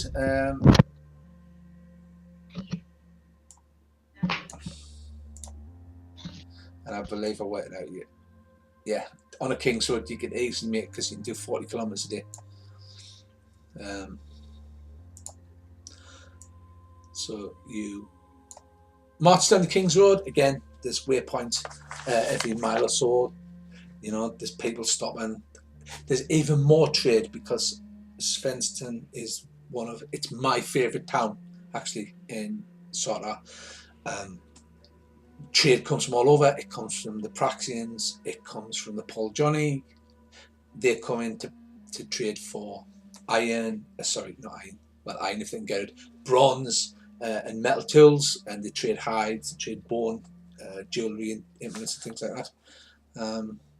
And you arrive at Svensson. Boom. There you go. If you click on it, it zooms in and it's big. You're coming in from 1, which is Sarel's King's Road. There's a big bridge. The walls around it are cut stone. They were built by the Mostali, so it's a full-on fortress town. The Thane's Hall is in the centre, and you can see there's the different markers. There's the Crafter's Quarter, the Carl's Quarter, the grazing pens for the internal thing. The steps at 15 Dwarf Gate lead down onto the plains of Prax. There's like a shanty town, but it's better quality at the bottom. There's traders that sell. They trade zebras for horses, so that if people are going to Prax, they can trade their horses in for zebras, and vice versa. They sell mules, because mules are a sacred series animal, because they can claim they're a horse for people that like horses, and then claim they're not a horse for people that don't like them. So there's a massive big trading shanty town at the bottom as well. But this is an enormous walled trading city. Cosmopolitan, like I said, you can see every type of race, creed and colour here. Oh, that's good. Hopefully we should mix right in them. That's the hope. Nobody's going to pay any attention to you Svensson. It's the party capital of Sarda. Is there a caravanserai here? Well, basically, you will. You'll either ask around in the main city, but the caravans themselves are actually stopped in the shanty town at the bottom, because obviously they can't get wagons and things up the steps. Yeah. In this aging thing, is it possible to dye someone's hair? Yeah, absolutely. So I'm wondering if it's worth maybe dyeing this kid's hair. You're the disguise expert. Well, I'm just wondering, what do you reckon, Earl? Do you reckon just to change his appearance, just something like that? What colour hair has he got? It's just like average muddy brown. What colour hair do I have again? I don't know. Average muddy brown. Gnarly. Ginger red! Ginger and red is like a common colour in sort of blonde, brown, all hair colours. Yes, you can dye. There's loads of different dyes. The only dye that is hard to get is purple, which is expensive, and usually by law it's reserved for kings or lords. And because it's in ancient times, there's no law about putting poisonous stuff in your hair, so you can quite happily put stuff on that's going to kill you later in life. Yeah, no, I'm just wondering if it might be worth dyeing his hair either lighter or darker, just to throw off somebody who might be looking for him, who've seen us with him. I do get your point. But I think we've been pretty low key so far, realistically. Okay, no worries. That's my middle name, Loki.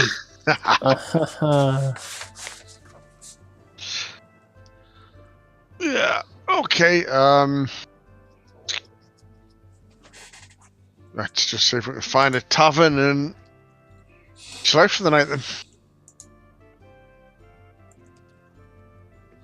Yeah, there is a tavern.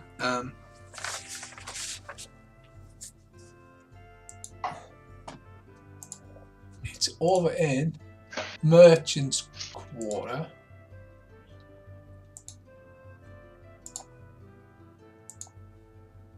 Okay, basically by the gate that we came in. Yeah. Yeah, there's a tavern in Merchant's Quarter. You just stay in your average. Are you staying in the common room? You're not attracting attention or anything like that? Nope. Keeping it nice and on the down low. Right. It's a pleasant enough place. People get to know each other. They talk. They dice. They gamble. You can gamble if you want. They share a jug of wine. It's generally you buy a jug and you pass it around.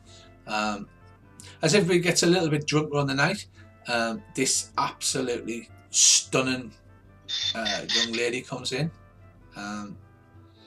She comes in and she's wearing, quite frankly, outrageous clothes. They're low cut. They're not cut as a proper lady's clothes should be. They're revealing far too much flesh.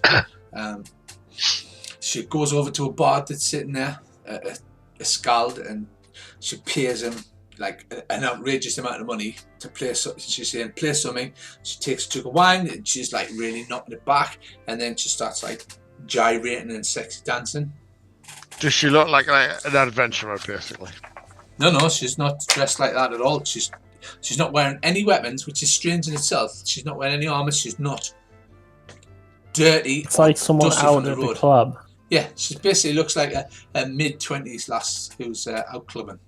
And she sort of like sways around and she seems to get more and more drunk. And then basically she starts coming in and she like grinds up against you and starts like grinding into you.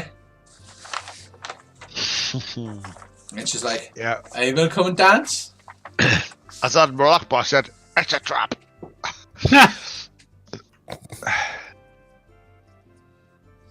Okay, yeah, I'll go dance with her. Alright, okay. Go and give it some dance roll. It's a trap, so yeah, I'll dance with her. No, I've just failed. While she's dancing, can I look, use insight on her? See if you can use insight on her. She's got a ulterior motive other than jump. Did she come in with anyone else? No, she didn't. I noticed anything. And I haven't noticed, she hasn't like made contact with anyone else really other than the bar. When she came No, out. she's been dancing around. She's like any handsomest young men. She's been like rubbing up against them. You can make some insight rolls on the barman actually. Yeah, I will. Bracey's had a few drinks. He thinks I'm right in here. Like Bourbon in on that as well. Not that he has as much insight as I do. nobody has any insight. No, I haven't got a clue. No. She seems to be passing around too much money, and basically, you do notice she's dancing against Bracey. So what do you do then, Bracey? She's really like grinding into you in a manner unbefitting a lady. I'll use fast talk and ask her, is this a place she should really be? Is there nowhere she'd rather go? Oh, right. So you're asking her if she wants to get some. Well, That's more charm. Fast talk is persuading somebody of something either. All right. I'm basically trying to find out. Is she there for a genuine reason, or is she there for an ulterior motive? Right. Well, that's charm. Give us a charm roll. Okay. Charm. What's that? Because everybody, it's under something. Communication. Fourth one down. Oh yeah, that's it. Dope. Right. She says, not unless you want to get us a room. Right. You do notice, not Bracey. Bracey's having a whale of a time. He's right in here. She's well up for it, Bracey, as far as you're concerned. You do notice that the barman's looking at her quite fearfully. But Bracey's like, no, I'm having this. I'll have a walk over to the barman. Does the barman have any similar features to the girl? No. Okay. And for a start, he's dressed like a normal person, a normal working class man. She's obviously wearing upper class clothing. So you walk over to the barman. All right, mate. He says, all right, friend, how's it going? Oh, not so bad. What's the story with the last that we met on with? He says, Well, you look like you were going to shit a brick. he says, well, I don't want to get involved. I don't want to, I don't want to go in our way. Who is she like? You can give me a charm roll now. Try a charm roll.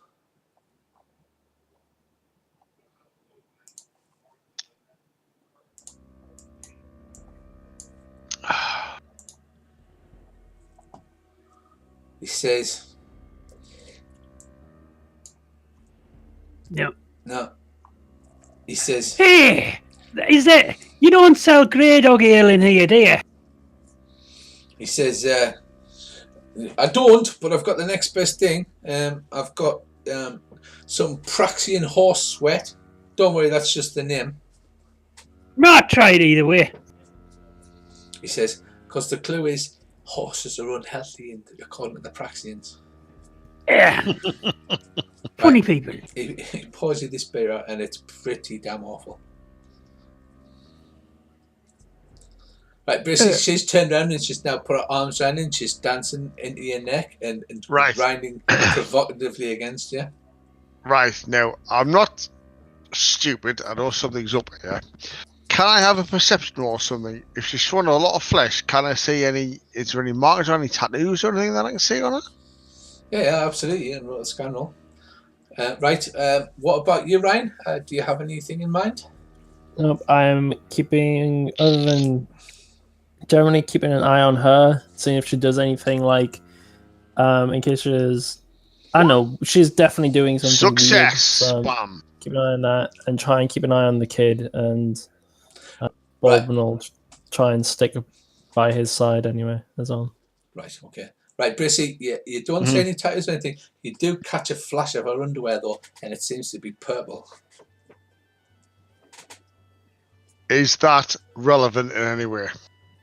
I mean, yeah, I'm not there. I don't know. Right, Earl, so what do you say to this guy? So, the young lass over there, you were saying? Because she's bad news. She's the niece of the head of the family, if you know what I mean. Oh, crap. You don't know this, Brissy. You're like, I know. Right in here. Because You know. she shows up sometimes, she goes to all the places and throws her money around, and then people seem to disappear the next day. Oh, is that so? Thank you very much. Have we got another? I'll get a round in for the lads, and I'll leave a couple extra lunars on the camp. He's like, thanks, mate. He says, if I were you, I'd just... I'm already doing it. I'll walk over to where Bracy is, tap him on the shoulder. Yes, mate. I'll give him a great big kiss. Okay. I'll take that instantly as that something's not quite right. Really, your astounding powers of observation. Yes. Come on, sweetheart, sit yourself down. Right, and I'll basically hold his hand and carry and walk him off the dance floor. I'll look at her and go, all right, Daddy. Right, she really, she like looks shocked and then pouts, and then spins on her heel and stomps off and storms out of the front door, slams it shut. Right, okay. I'll say to Earl, what's up? Does anything need to be up? No, oh no, nothing so much. Just been waiting to do that since we were in Johnstown. Ever since I first saw you. She's a bit of a local, she's the local town horse. You know, all the kids like a quick ride. But the problem is, our dad doesn't like it, and it seems that the people who trot around with her tend to get found in the bottom of wells. Okay. Yes, so you shouldn't do that. And I think I might have pissed her off a little bit already.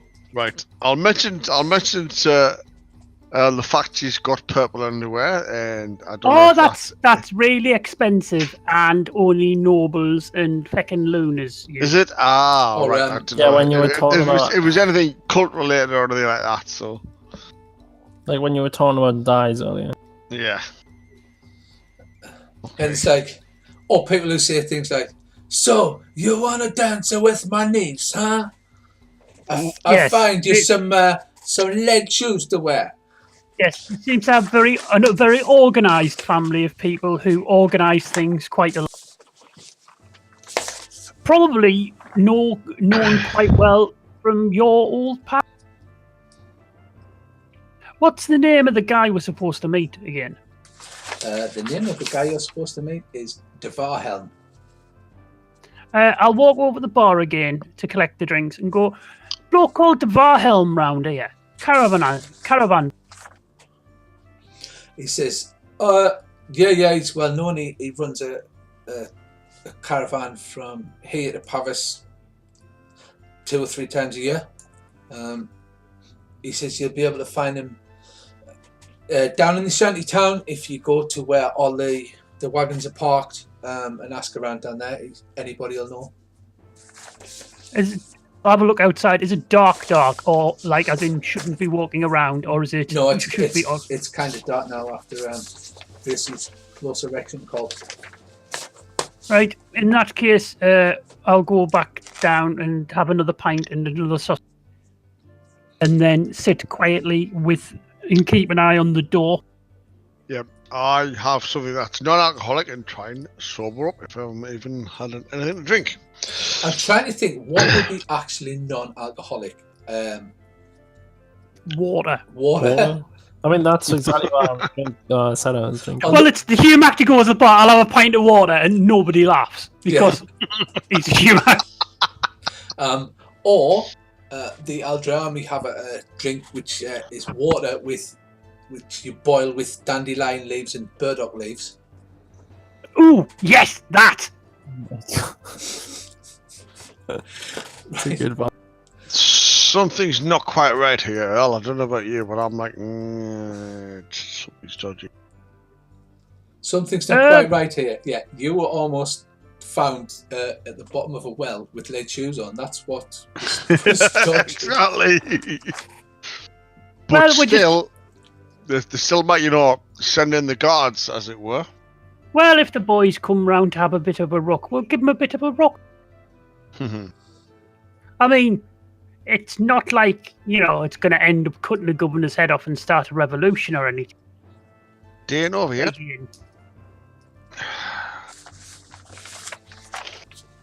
Right. So, do you still want to stay in the common room? Do you want a high room? Do you want to move inns? No, if they're coming, they know they should be coming here. At least we're prepared. I don't want to be walking up a back lane looking for another inn in the night. Preferably, we'll sleep in a corner of the common. Near the fire. Like that story I wrote where everybody sleeps all around the outside of the room and nobody sleeps in the middle. And, they're all facing the door. Yeah. And I'll have a javelin at me side. Right, okay. You managed to inconspicuously sleep facing the door with your back to a wall while holding the javelin.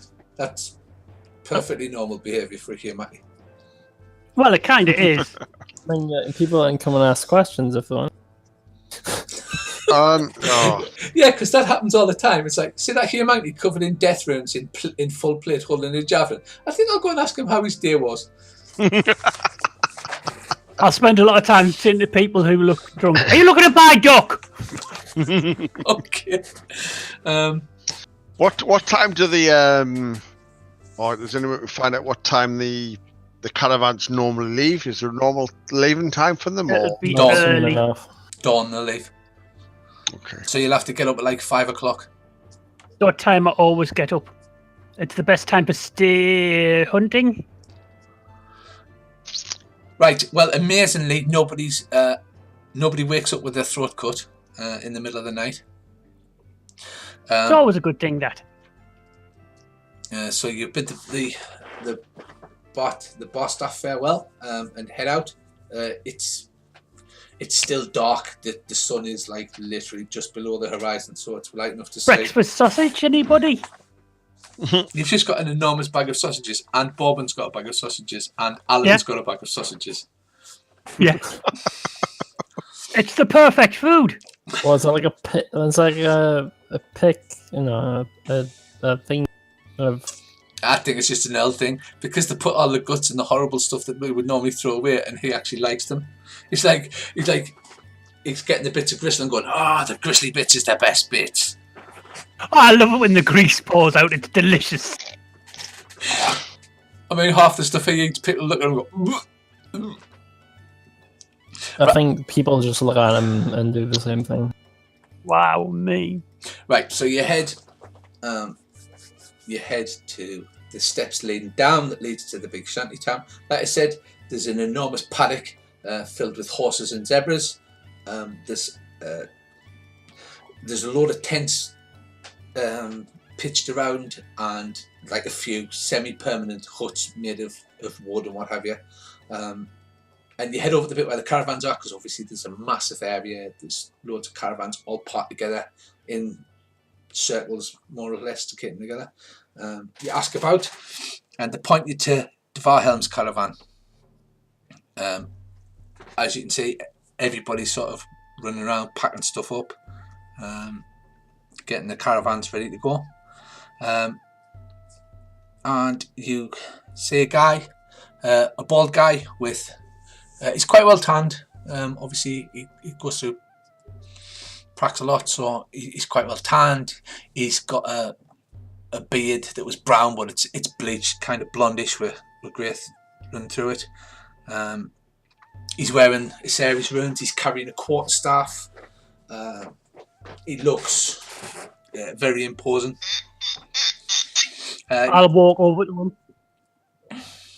He says, friends, how can I help? All right, yourself, mate. How you doing? Very well. He says, are you here for the caravan to Pavis? Hi, I heard you wanted some guards from our friend with the books up north.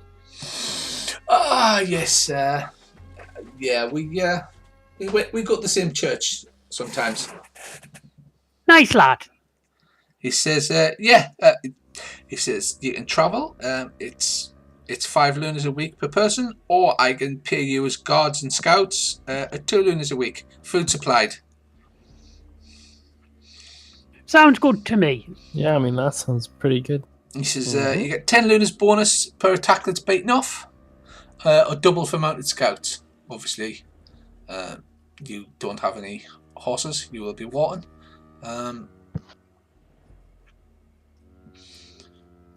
He says, we'll head across the Pimpers Block. He says, I've got to stop off in the hills on the way.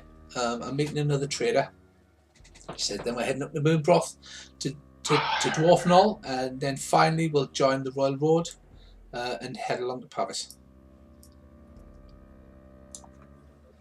Sounds like a plan, mate. Is there Excellent. any wagons we can store some of our crap in?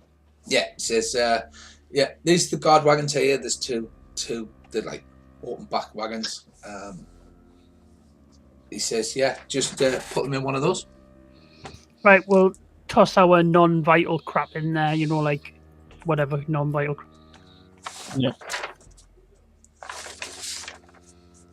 Right, you toss everything. You get to know some of the other guards.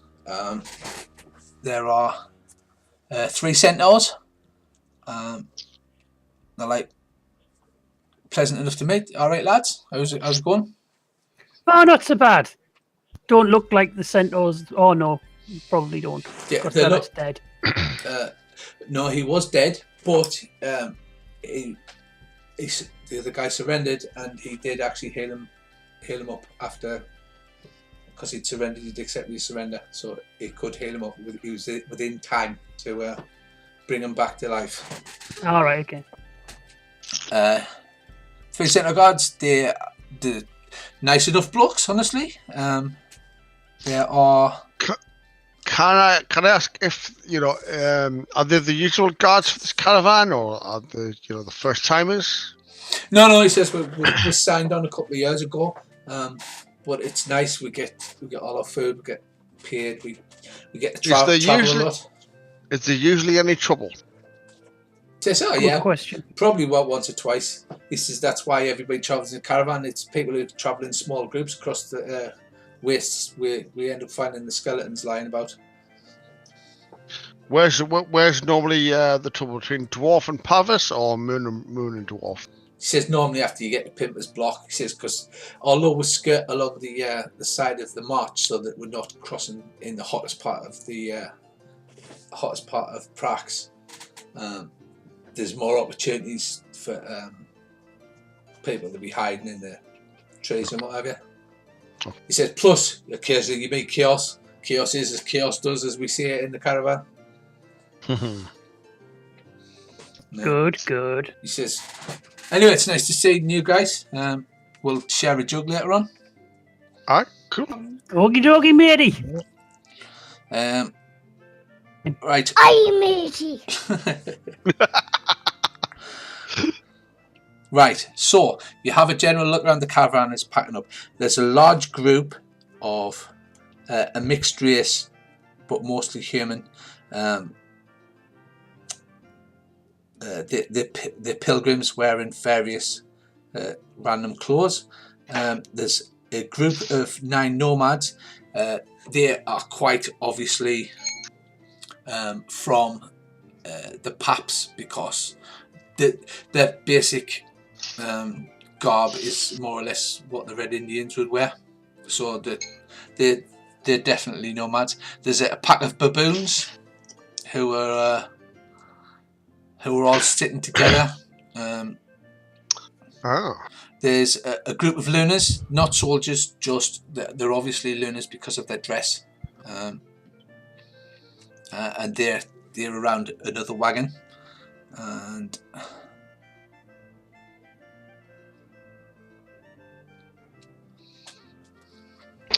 There is a priest and his 2 acolytes, and they wear runes appropriate to 7 mothers.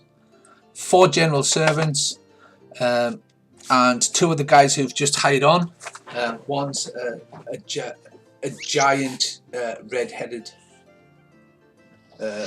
barbarian. He's looking actually quite sunburned. He carries a broadsword and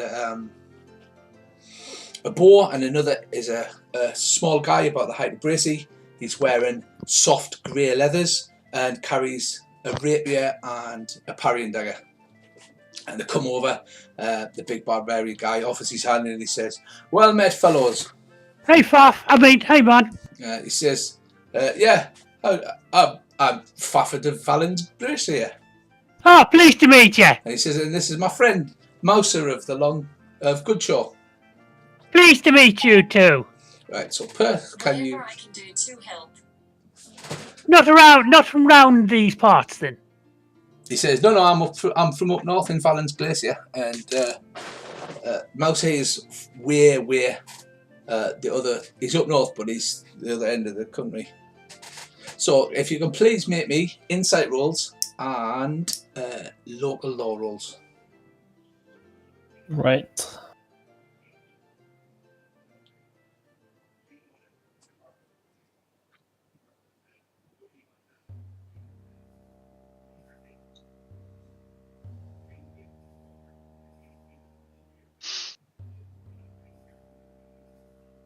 Bracy?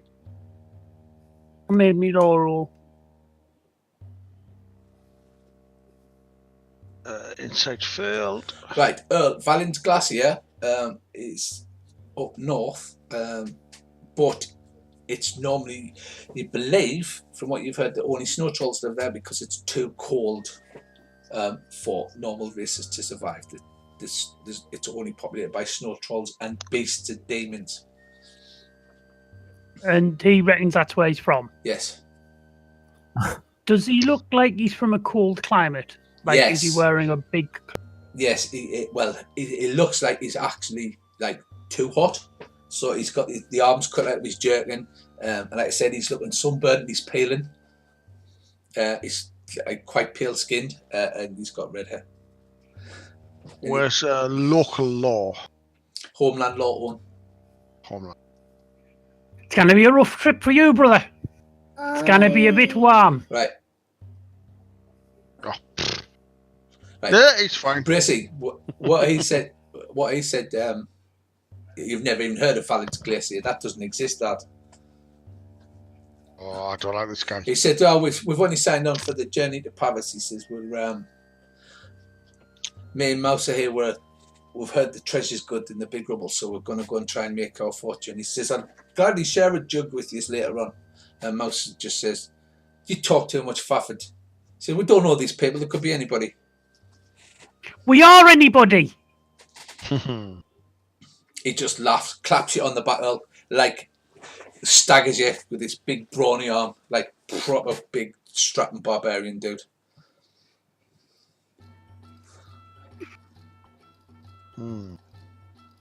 I'm like these boys. So that's it. Basically, these are the different groups. They all sort of are loading wagons. Some of them are walking, like obviously the large pack of pilgrims is walking, and the baboons are walking. Baboons don't ride.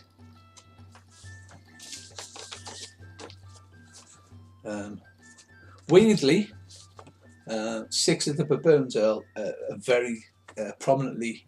They've got yellow dye in their fur and they're wearing sun runes. Is it worth asking Bobbin if he knows who or what they are?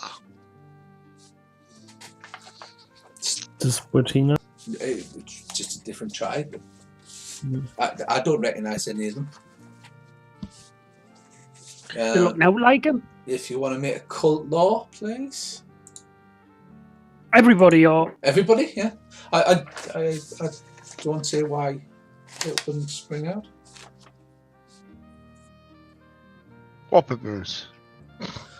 Cain, Sun Rune is generally associated with the Sundome Templars. There's Yelm Yelm and and Yelmario. Yelmario and Elmal. depending on which type. One of those gods and the yellow dye also they would seem to indicate that there's some kind of sun worshippers. Okay. You're not going I'll share with the class. Right then, I suggest even though we're on guard duty, we stick together rather than me scouting ahead and this sort of thing. I think we'll just stick together because there's a lot of people here and I don't know or trust any of them, including the bloke who's running the thing. So we do our...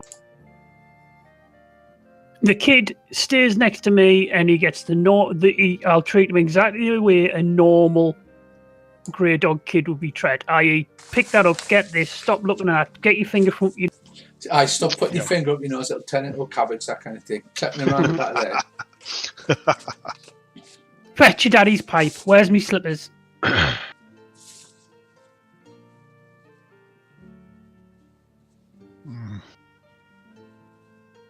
I've told feckin' Dag to play with him and get to know him and be his mate and keep him out of feckin' trouble. Right. Alan really takes to Dag. He basically played with him, throwing sticks for him, throwing his one stick for him all the time. He's also Bobbin seems to have taken to him as well. Obviously, he's a young kid as well, so that they basically end up playing together and stuff like that. But he's always like Bobbin every 5 or 10 minutes will stop and look at Cain to make sure he's not getting wrong for anything. And if Cain tells him to do anything, he immediately stops and just goes and does it. Good lad, that Bobbin knows how to do as he's told. Gonna make sure he keeps a close eye on the kid, but it's pretty much it. Right, just before the caravan's due to leave, up walks a dragon newt. It's obviously one of the warrior types that you've seen before. He's by himself. They all look the same to you, not wanting to sound racist or anything, but they are all the same. Sorry.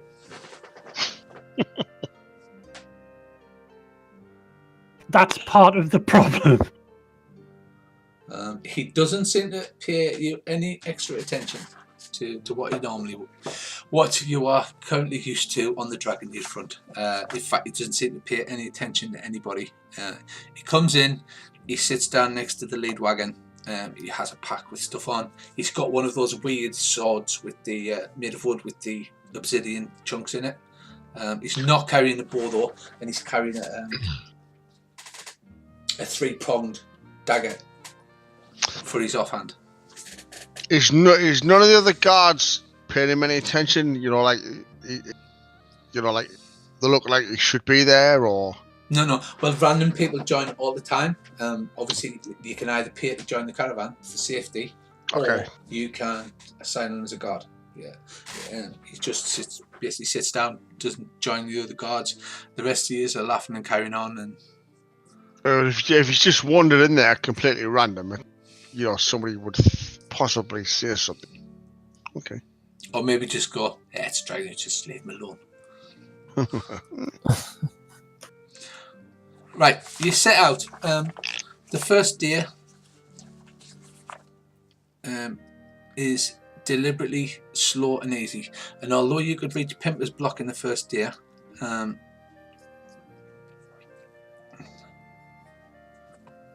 the caravans doesn't seem to be travelling at full speed. The baboons are currently leading the mules and the pack animals.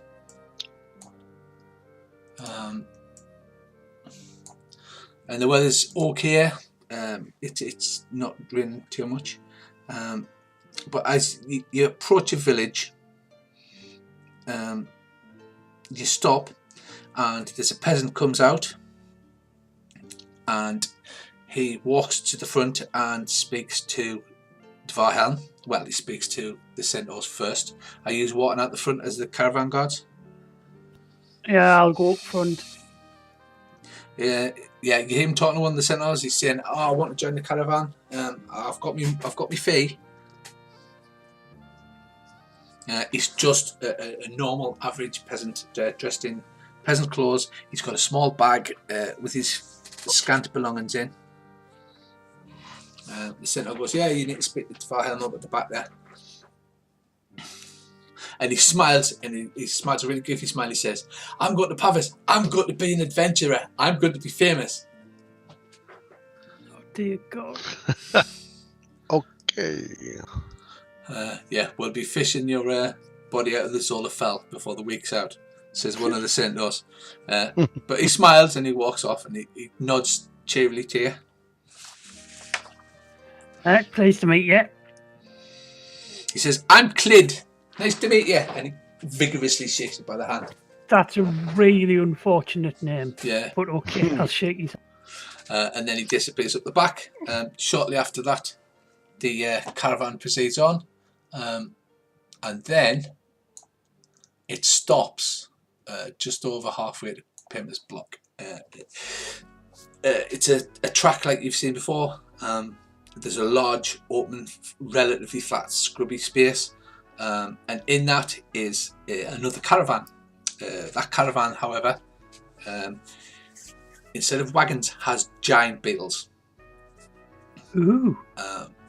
There's little beetles, by which I mean the size of dogs, running about.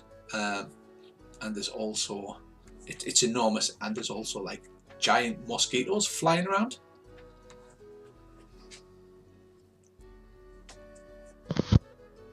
So, do you Trolls, then? Yes. Oh, they're on my list of people not to bother as well. Right, Dvarhelm comes out the front and he says, right, we're going to set up camp here for the night because I need to do some trading here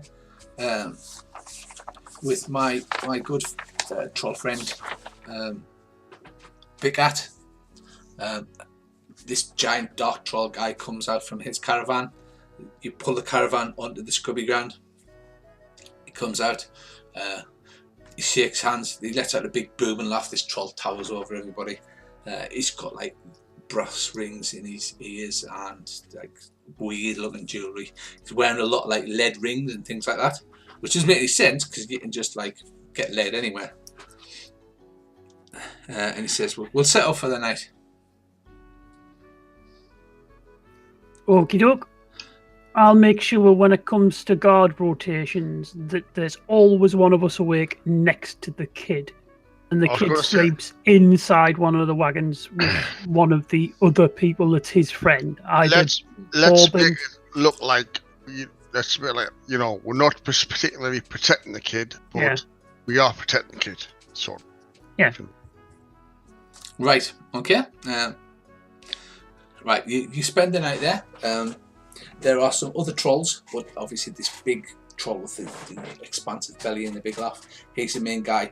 You can hear, they've got like a tent set up, you can hear laughing and merriment. There's a fire blazing long into the late hours of the night. And the next morning... Hang on a sec. Yeah. During the night, I'll turn around to McLovin and say, that new guy that came into the caravan, I don't know. I know exactly what you're thinking. I'm sitting there thinking. Well, I don't trust anybody that's on the caravan that's not the caravan guards, to be honest. And even then, I'm a bit suspicious. So we really have to be careful because we're literally surrounded by people that we have no idea who they are. Right. After I do my guards, Rich, can I have just a scout around? Right. And just like, see if I can see where this guy is. He's just in the common area. He hasn't been employed as a guard because he doesn't have any weapons on him or armour. In fact, he's just in peasant clothes. He's actually got blisters on his feet, which he's got his socks off, and he's like rubbing at them vigorously, and he's a bit sunburnt because he obviously has never travelled any distance before. But then he's got a light, scruffy blanket. He just rolls up and goes to sleep under that. So do you want to sneak over and have a rummage through his gear? No, I'll have a stink roll close enough so I can get a good look at him, because I don't know. To me as well, something's not quite right with this guy. But let's see. Let's have a look.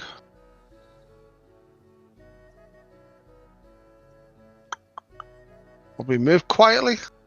It would be moved quietly, yes. Do.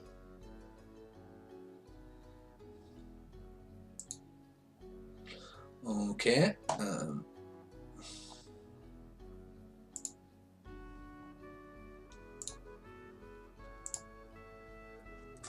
Just give me 1 second, please.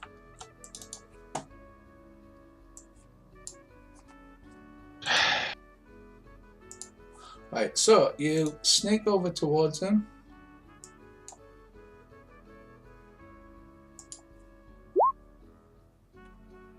Right, but he doesn't wake up at all.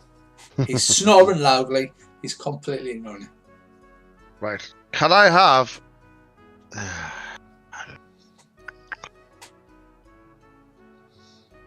So you know, because of your training, you're not doing a particularly good job. You are, however, aware that this muppet is literally just fell asleep, completely trusting this great hero, this I want to be a famous adventurer. He's just literally fell asleep in the middle of the ground. Took no precautions. His stuff's just lying about next to him. Right. Okay then. Can I stay where I am? You can do anything you want. Just tell me what you want to do. Okay. I'll stay where I am and just keep an eye on him. Right. Okay. You keep an eye on him. Miraculously, he doesn't have his throat cut and is being robbed in the middle of the night. Is there I'm anything? thinking about it. Is there anything else that you want to do?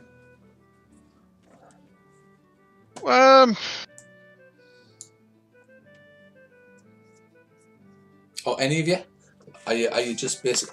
You will have to take it in shifts, like watching the caravan overnight. But roughly a third of the guards stay on point. So the baboons, some of the lunars, and the centaurs, and you take it in shifts. I'll be my usual over-the-top pleasant self with everybody, but and be mostly incomprehensible at all times.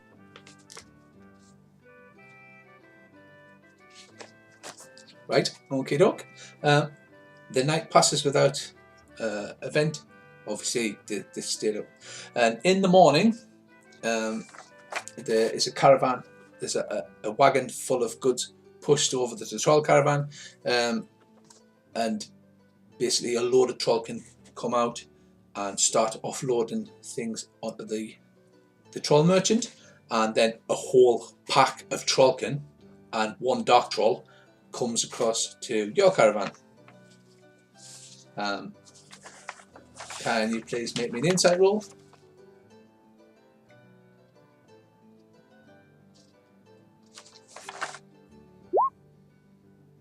Special.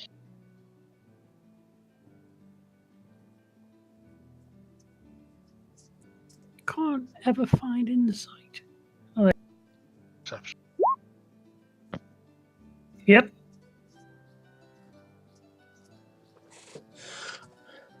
Right. I hope you're taking all these skills, mind. I am. Mm-hmm. Kane, are you interested in these trollkin coming over?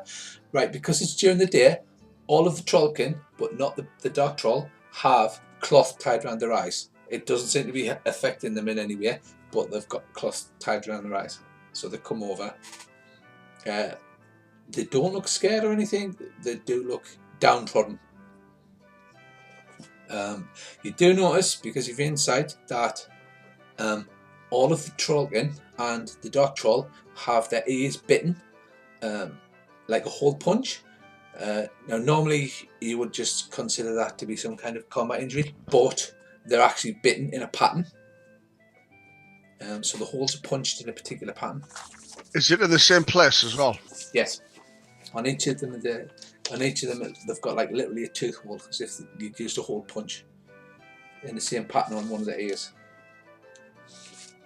They come over to the caravan, and basically the baboons are relieved from leading the pack horses. All the trollmen are shown to the pack horses. They're told what to do. The dark troll takes up the rear. Is there anything you'd like to do? No, I assume this. Do the guards and everyone just react as if that's part of the? Yeah. There's nobody saying anything unusual about it.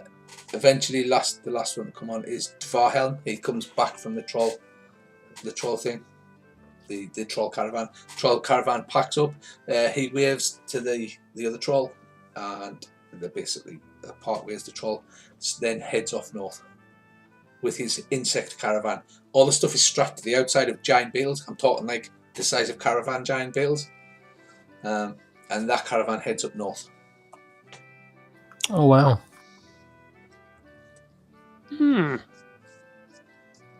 Right, Tvarhelm's walking pastures on the way back to because he sits in a wagon. He doesn't walk because he's important.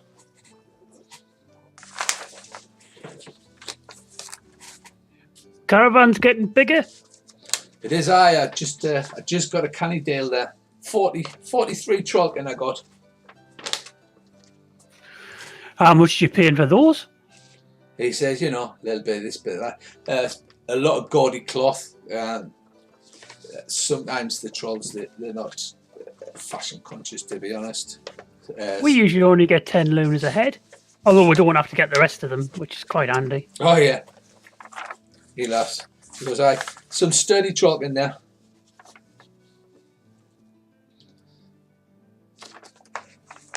He says, are we all ready to go? Oh, aye. So, Yeah.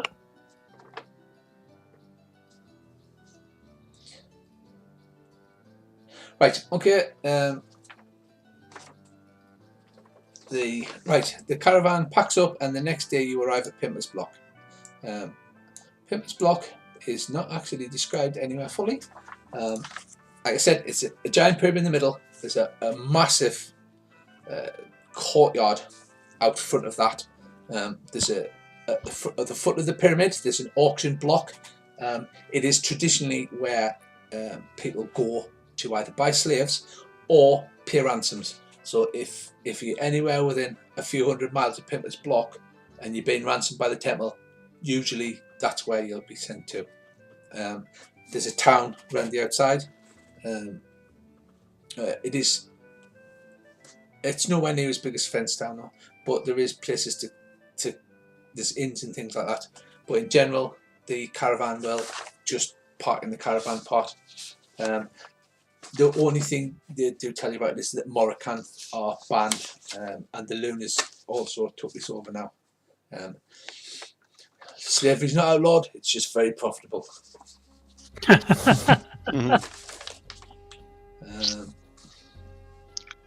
Right, so Tvarhelm does a few trades, and then a couple of the travellers leave the caravan.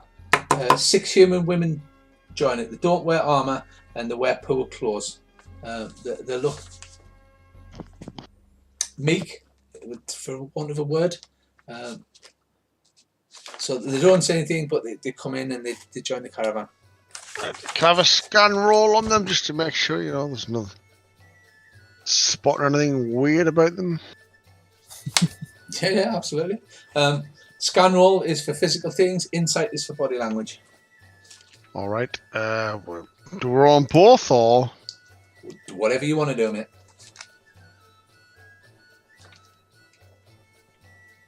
Inside field. Oh dear. Scan. What women?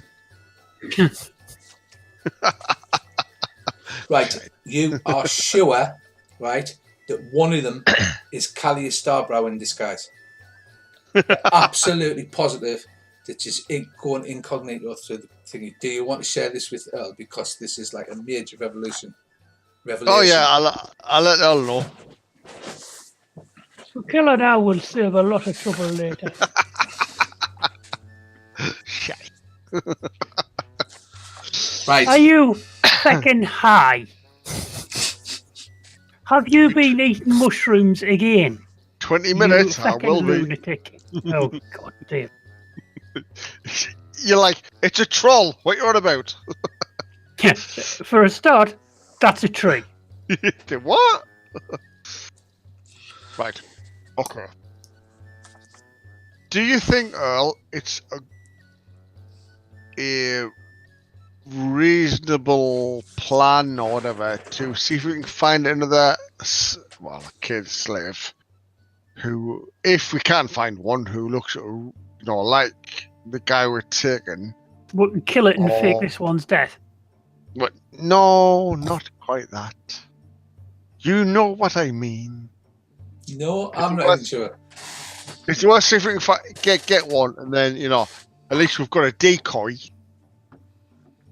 just in case something happens, or is it just not worth it? Well, we'll get 4 or 5 and we'll reduce their chances with a single shot.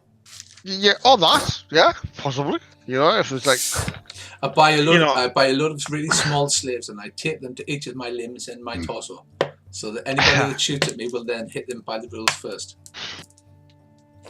Yeah. Well, I don't know if it's a plan worth following or not. We'll have to feed them. It's an idea that it's an idea that I've got, but whatever. No, I think we should keep our heads down, keep an eye on the kid, and just make our way to the drop-off. The least we do, the trouble will find us. We don't need to help it. Well, we know that, but yeah, okay, mate. No worries. I think you encourage him more than anything. Look, Lovin, you know me. I'm a master of I'm a master of inconspicuous, right? We'll just sail under the rowboat or whatever he called. I don't know what it is, but we have to sail under it. Trouble on us, I know that. Like what? I haven't had a bar fight at all. Ain't over yet. Right, so that night, Fafford comes over to you. Alright, big lad. He says, "I've got I bought some jugs of wine. Would you care to share a jug?" Why, yes. Right, so I am not partaking of anything. Me neither. Right, so I'll help him. do you go over, or Earl's going over? Do you go over and not partake, or do you just stay where you are? I remain. I'll go over and just not drink. Wait, do you not want to come over here next to the wagon where we've got a nice fire and I'm about to roast this whatever animal I killed during the day? He says, "Oh yeah, I'm right up for some of that roasting." So him and Mouse come over. Mouse is quiet at first. They literally have jugs of wine. You smash the cork off. They have one each. Instead of passing it around, they offer you a full jug, Earl. They have one each. Right, I'm not drinking an entire jug of. No. I am not drinking an entire jug of wine. No, it's not even drinking an entire. I am very suspicious about this. Well, Rather than passing theirs round, they give you a separate. all right then. Okay. I've got this. I'll cast detect enemy. Right, you cast detect enemy. Like I said, if it's not in combat, you can just keep casting the thingy. Yeah. You do not detect enemies anywhere within range. So I don't think they're trying to assassinate me. Well, have fun. They don't seem to be at this moment intending you harm. Exactly. But I'm not getting shit-faced. I'm having a few glasses of wine. I'm sensible. It's not beer for a start. Well, they don't have glasses. Basically, Mouser and Fafford just drink straight out of the jug. Fafford, in fact, empties his first jug in one go and then breaks open a second. Mouser livens up after he gets halfway through the first jug, and then they start telling stories, weird stories of places that you've never heard of, adventures that you've never thought possible. Something that sounds a lot like the God of Knowledge. Do you know? Sure, you're not getting the sense that they're lying to you or that they're making them up, but they just don't seem right. And Fafford's a barbarian, and he's not covered in tattoos for a start. And that is weird. He is peeling quite badly. And you've been 2 days without rain now, so you're like, what's going on? I'm used to living in summer now where it's raining. Where's the water gone? What's this big yellow thing that's up in the sky? Do I know of any plants that can be used to rub on sunburn to make them less? If you make a plant law roll, you do. Under knowledge. I'm going to plant law.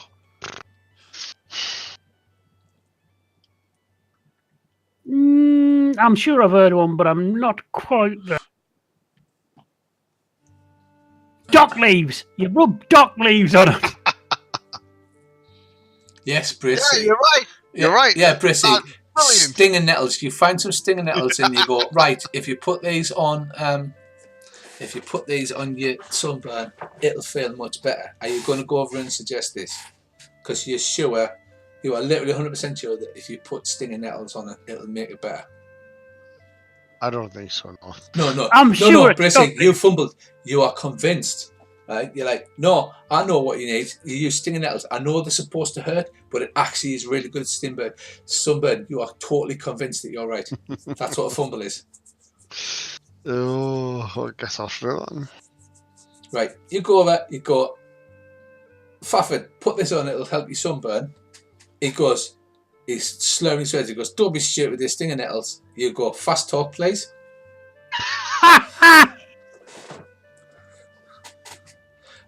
Critical. You go, no, rub them all over, especially on your junk. It'll help you stink burn. Fafford goes, all right, what the fuck? Grabs a big handful of stinging nettles, jams them down the front of his jock strap, right? Rubs them vigorously on his junk, right? For about 5 seconds, nothing happens, right? I'll step away.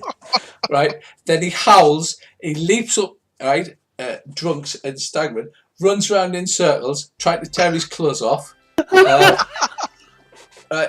Mouser looks at you, Bracey, and then just bursts out laughing, and he laughs so hard, tears roll down his face. That's what dock leaves are for. Right, tears roll down his face. He's literally lying on the floor, wheezing. He can't breathe. Can I give him like a fast talk roll, but like give him like a wink? If you know what I mean? Yeah. Surreptitiously. So yeah, a surreptitious wink to go like, haha. Right. Fafford runs over to the buckets where they're given the special again. Right. The mouse is crying with laughing. Fafford runs over to where they've got a bucket to feed the horses, shoves the horse's head out the way, and dips his balls in it. And he's like, oh. Right. And then I'll turn around and go, Fafford, mate, you're not thinking about your sunburn anymore, are you? He gives Brissy some absolute daggers. He's like, oh, I owe you for that. Mouser claps you on the back, Brissy, and he goes, here, have some wine. You, sir, a companion. And he offers you his jug that he's been drinking out of. Right. I will go to take a swig, but I won't actually drink anything. Right. Okay. I'll put it in my lips, swing it back, but I won't actually go up anything and just give it back. Right. Okay. So basically, if you want to spend the rest of the night laughing and carrying on, Fafford still has his ego bruised, but Mouse is absolutely fucking over the moon with you. Thinks you're absolutely hilarious. And yes, unless you want to do anything else, then basically you're on to the next day. Right. Just keep an eye on Let's see how the rest of this journey is going to go. Badly. I give it another night. I look for a big supply of stinging nettles. Yes, normally journeys are not in this much detail unless you're actually in the middle of a scenario as we speak. Nah, that wouldn't happen, would it? No. As soon as you didn't say, right, you're in Pavis, I knew we were in trouble. Right, well, the next day you continue on without incident. Partway through the day, the caravan stops and a large, thick-built man appears as if from nowhere. The guards call over to Valhelm, and he walks over. He nods to him as if he knows him, and he walks. He walks and speaks to them briefly, and then this large, hairy brute of a man joins the party. All right, begin. He says, "Hello there," deep rumbly voice, like deeper than mine. How's yourself? He says, "I'm good. I hope to get to know you a little better on the journey." Yes, that would be great. I don't know who I'm keeping a close eye on.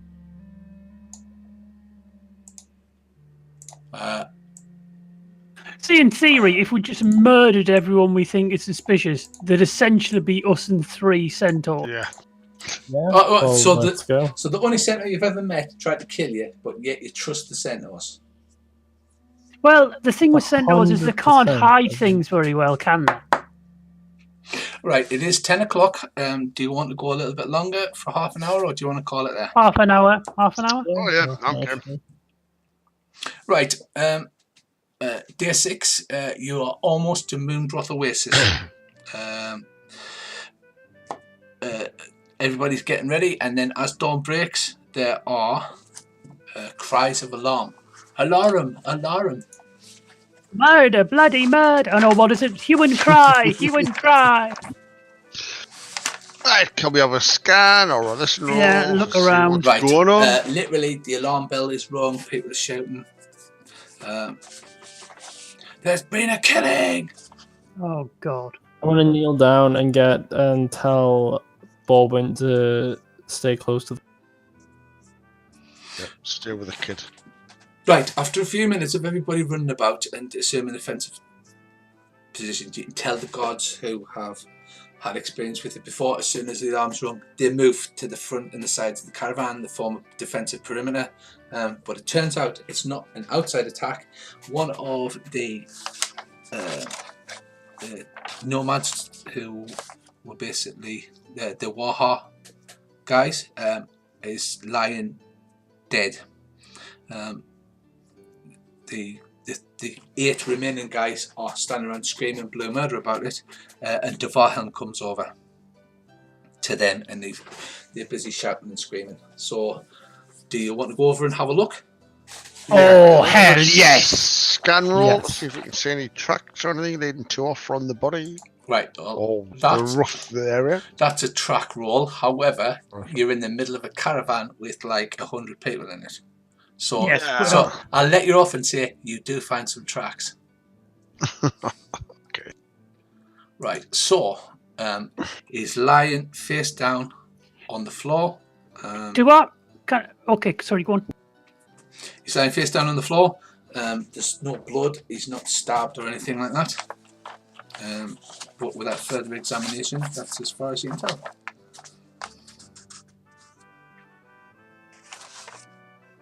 I'll kneel down over him and take a good long sniff. Okay. Right. He just smells like a normal, sweaty person who's been walking all day and sleeping all night in the same clothes. I've got a really easy way to figure out who killed him. Yeah. So how many people are like in the caravan roughly? How many people in the caravan? Right. Altogether. If you've got sense assassin at 90%, then this No, scenario I've is got over. detect truth because that's gonna be a lot easier. Oh shit! Everyone. Right, 27 pilgrims, 8 nomads, 12 baboons, 43 trollkin, the big hairy guy, 18 lunars, the priest and his 2 acolytes, 4 servants, 3 centre guards, you lot, and Fafford and the Mouser. What's the name of the guy who runs the caravan again? Dvarhelm. Oh, and the dragon newt. And the great adventurer. Right, he comes over and he goes, "Wow, he sure does look like he's having a bad time." He's dead. Certainly does. I think he's had his last bad time, mate.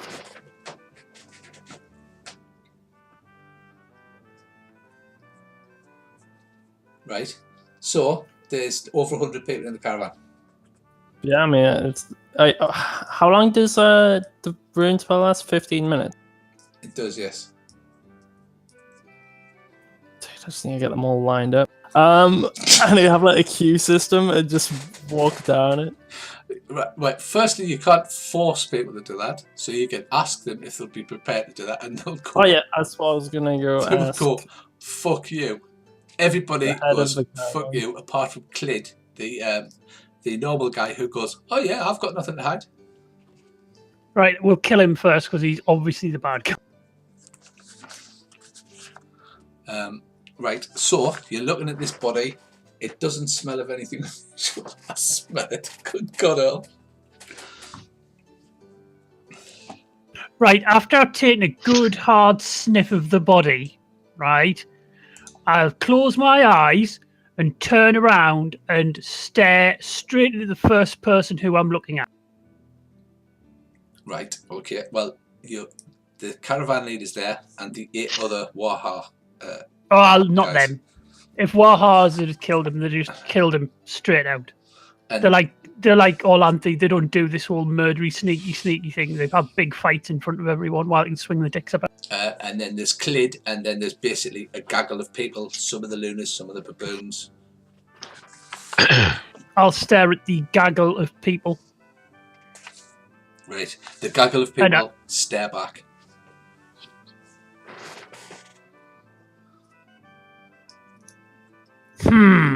While all this panic is going on, I will light my pipe. Right, do you have a deerstalker hat by any chance? No, but I am looking for my white Mac.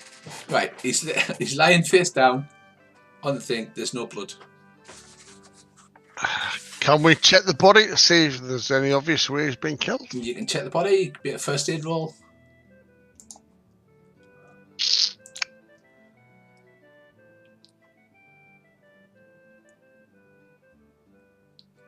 Dope.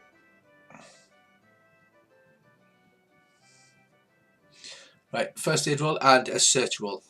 Anybody that wants to check the body. Yeah, I'll check it. Yeah, the fact he says missing, absolutely fine.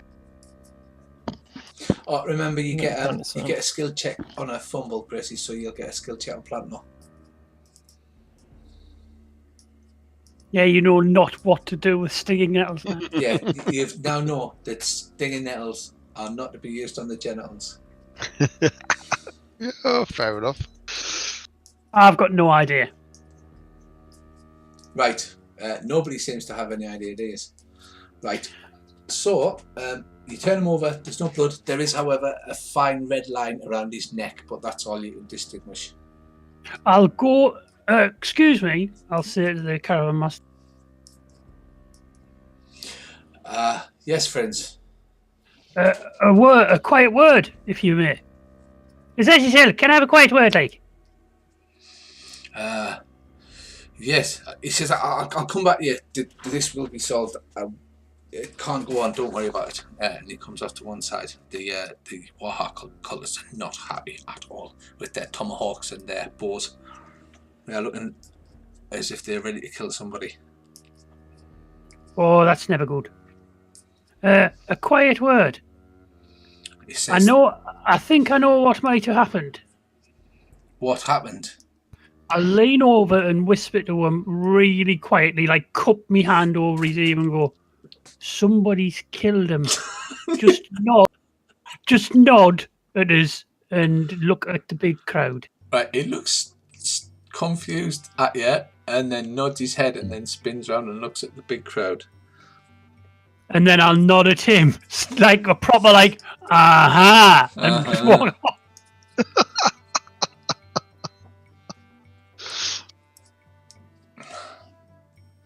So confusion. Well, I'm confused. Good. You're not the only one. Confused everyone. Good job. Right. I looked to see if anyone in the crowd looks confused. Everybody looks confused. See, my job here is done.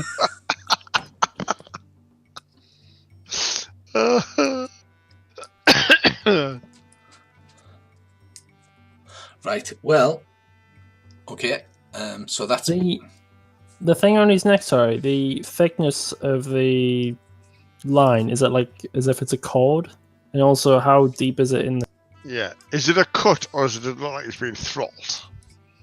Well, it looks like it's been throttled, but because everybody's failed every roll ever, it looks like it's been strangled. But you've never seen a kind of weapon that do that. Well, but it doesn't look like a rope burn or anything. Yeah, but it should be pretty obvious to see, as his sword being cut, or is it, like a blunt wound? Well, there's no blood, so. So they strangled him after he was dead.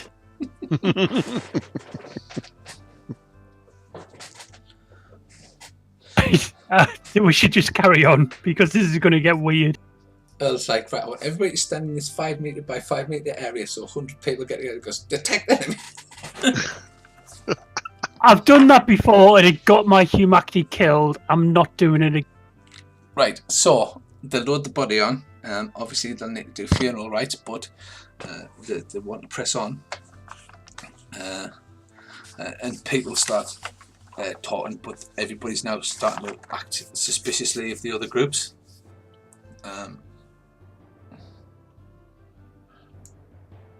I have a list of people it isn't.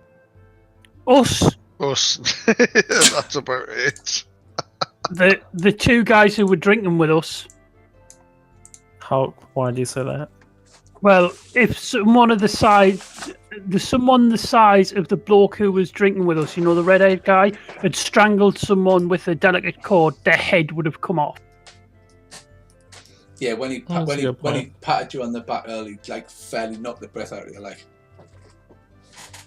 I didn't say the little guy couldn't have done it, but I don't see it. The little guy's got lunar features. He definitely looked like he could do it. He's got dark skin and a hoop nose. The centaurs wouldn't have done it either, because if they'd have strangled someone, they'd have lifted them off the ground while they were doing it, and there'd be more damage. So they're the people that we know aren't the murderer. I will use my powers of deduction to slowly make a list of people that we can and cannot trust. And I will tick people off this list until we reduce the list to one person, and then we will confront them by murdering them in this. It's like, it's you, Earl. You'd be like, shite. I am number one on the list of people I trust. No, I'm not actually. Me Nana is, then me. Oh no, dog, then me. Definitely trust Dagman, myself. People keep saying I'm my worst enemy, Right, the caravan presses on.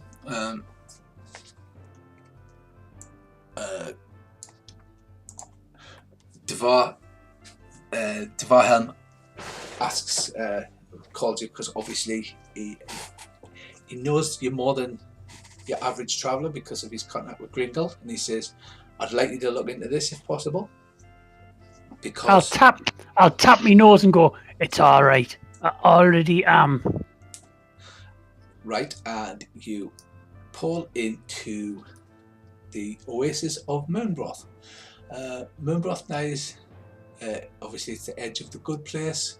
It's in a relatively large fertile area, which is about 2 square kilometres. Bounded on the northeast by a low crescent-shaped hill and the southwest by a large rocky outcropping. The majority of the buildings are situated on rough terraces on the northern hillside, while a new lunar fortification stands on the southern prominence. So this is for now. The good place is quite good land, and there's a lot of farming and things like that. The buildings in the oasis are made from wood frames and adobe walls.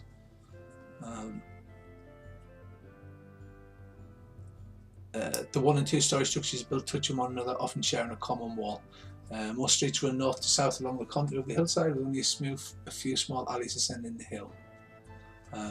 The unique feature of Moonbroth is it contains a hot spring with an accompanying system of geysers. So if you ever wanted to go into a hot tub, you can pay a couple of lunars and you can sit in the hot springs. On my way. Yeah, I think at a time of someone who's just been murdered. Yeah, we all need a bath. Let's go. Nope. I'll pay for our baths. That's great. You have a bath. Me and Alan and the dag are going for a bath. Great. You keep an eye on. Go on, Bobbin. Don't get your hair in the plug. Right, the Wilhelm pays for the horses to be watered and restocks all water, and obviously there's quite a lot of food, so he's got to trade here for the day, and then you'll set out in the morning. There is quite a large lunar garrison actually, for considering the size of the fort. Right, so Earl goes up to the hot springs. I'm going to spend an inordinate amount of time floating around the hot springs with Dag, right, Bobbin, and Alan. Alan. Alan, you keep going. Alan. He doesn't look at you. Alan. And he goes, oh. Steve. All right. I'm going to drift off and just keep an eye out, like anybody else, and see if I can see anybody else who's drifting off and try and, be He was conspicuous, if you know what I mean.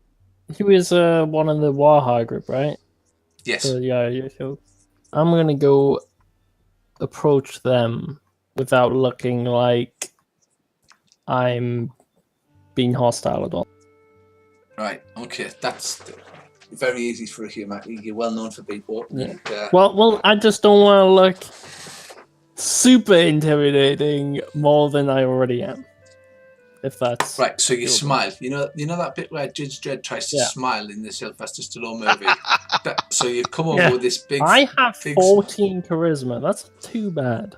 Yeah, but that's only to members of your own species, which is humanity. Right, so you're going to see them. Earl's in the hot springs. We can forget about him. What about you, Brissy? Are you going to the hot springs? Or are you going with? No, I'm just gonna saunter off nonchalantly but keep an eye on around me to see if anybody else is, doing the roguey, thiefy type thing and looking suspicious. Right. Okay. Well, firstly, Earl Clid comes over into the bath, takes all of his clothes off, puts it down. All right, and then can you give us a quick insight roll?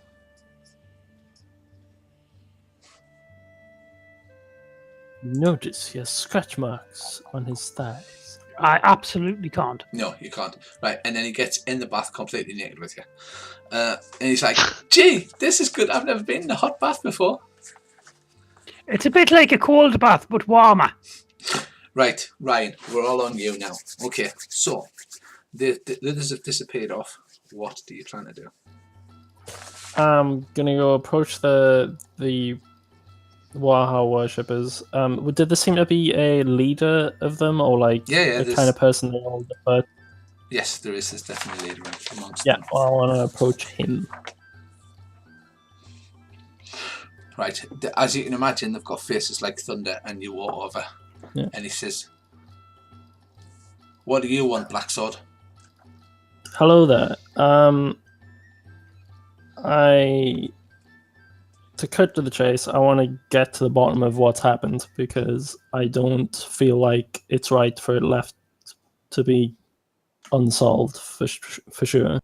Do you know if anyone here would have had anything against him in particular?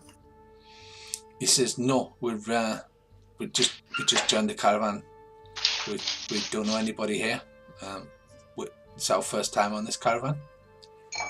But I tell you what, it'll be our last." I mean, I do not blame you whatsoever. Where he's headed to, if you don't mind me asking? Or wait to Pavis? We're heading to Pavis, and then we're heading south from there. Okay.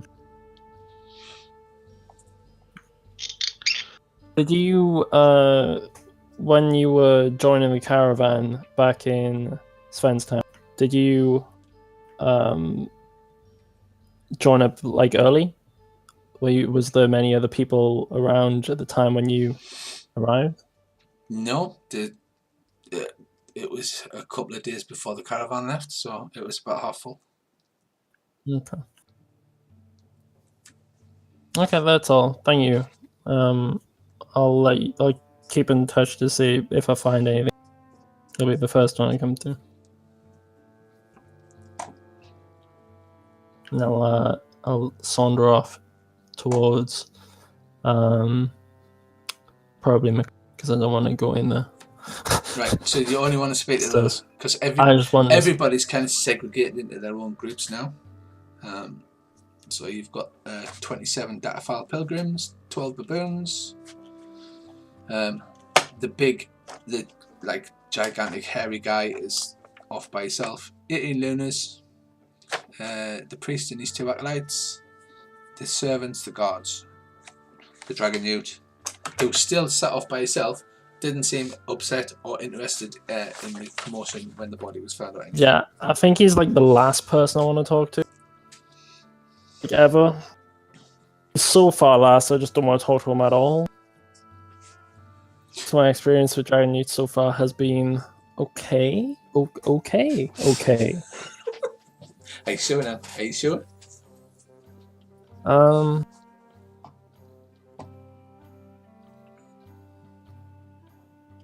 The where he like died, was that close to where the Waha people were kind of Yeah, it was right slap bang in the middle of them. Huh.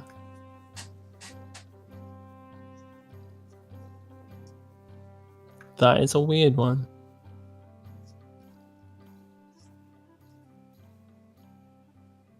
No, I'm just gonna have a think. Continue on with him doing something stupid. Right, okay, Bracy. So that would be an intrigue roll for your streetwisey thing.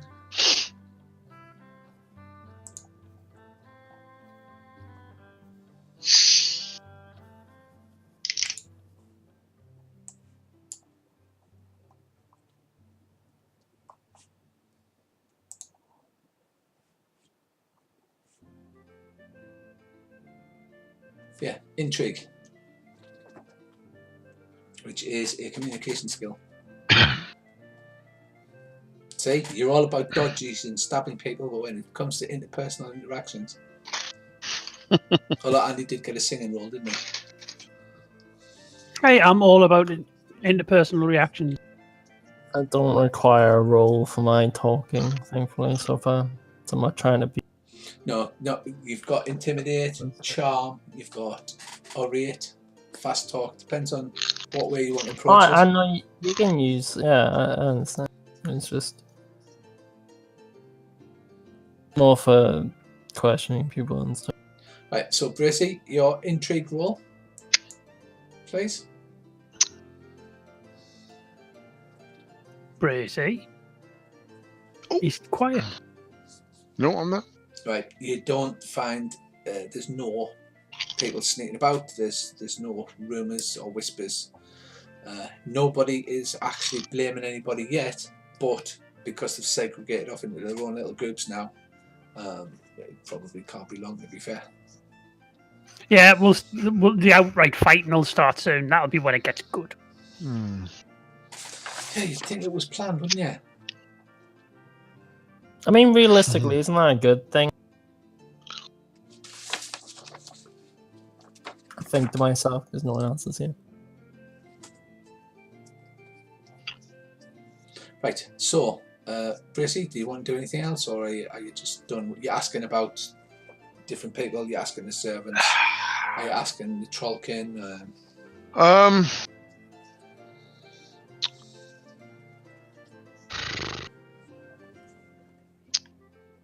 just wondering if it's worth.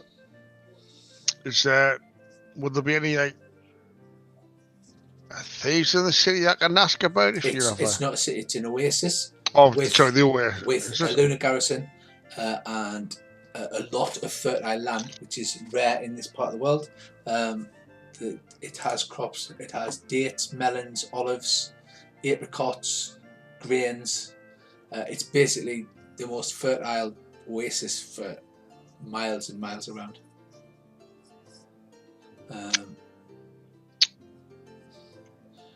The oasis folk are generally, if you imagine the Egyptians that live in that kind of climate, they dress that kind of way, they go about their farm, they don't seem to give the lunars any hassle, and in fact there's a lot of lunar soldiers about, but they all seem relaxed.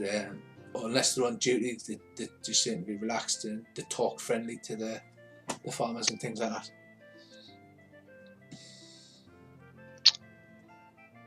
I don't know. I suppose what I'll maybe do is, like, you know, take a wander down the pub, as it were, and have just a quiet little mooch around.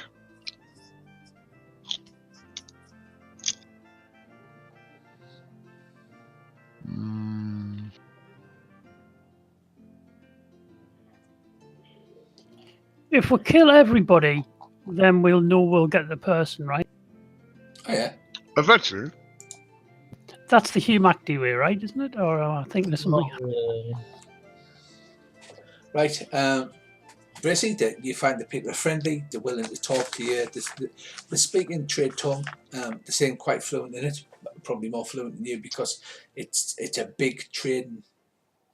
For such a small place, it gets a lot of trade traffic because there's an abundance of food and water, which is rare in this part of the world. And they're friendly, they chat on, they say, oh, there's a big market.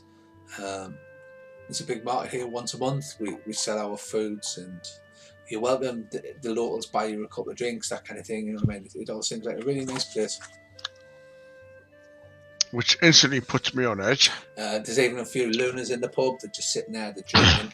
They're not like, you know, shoving the people out of the way into the best place, the best seating or anything like that. And then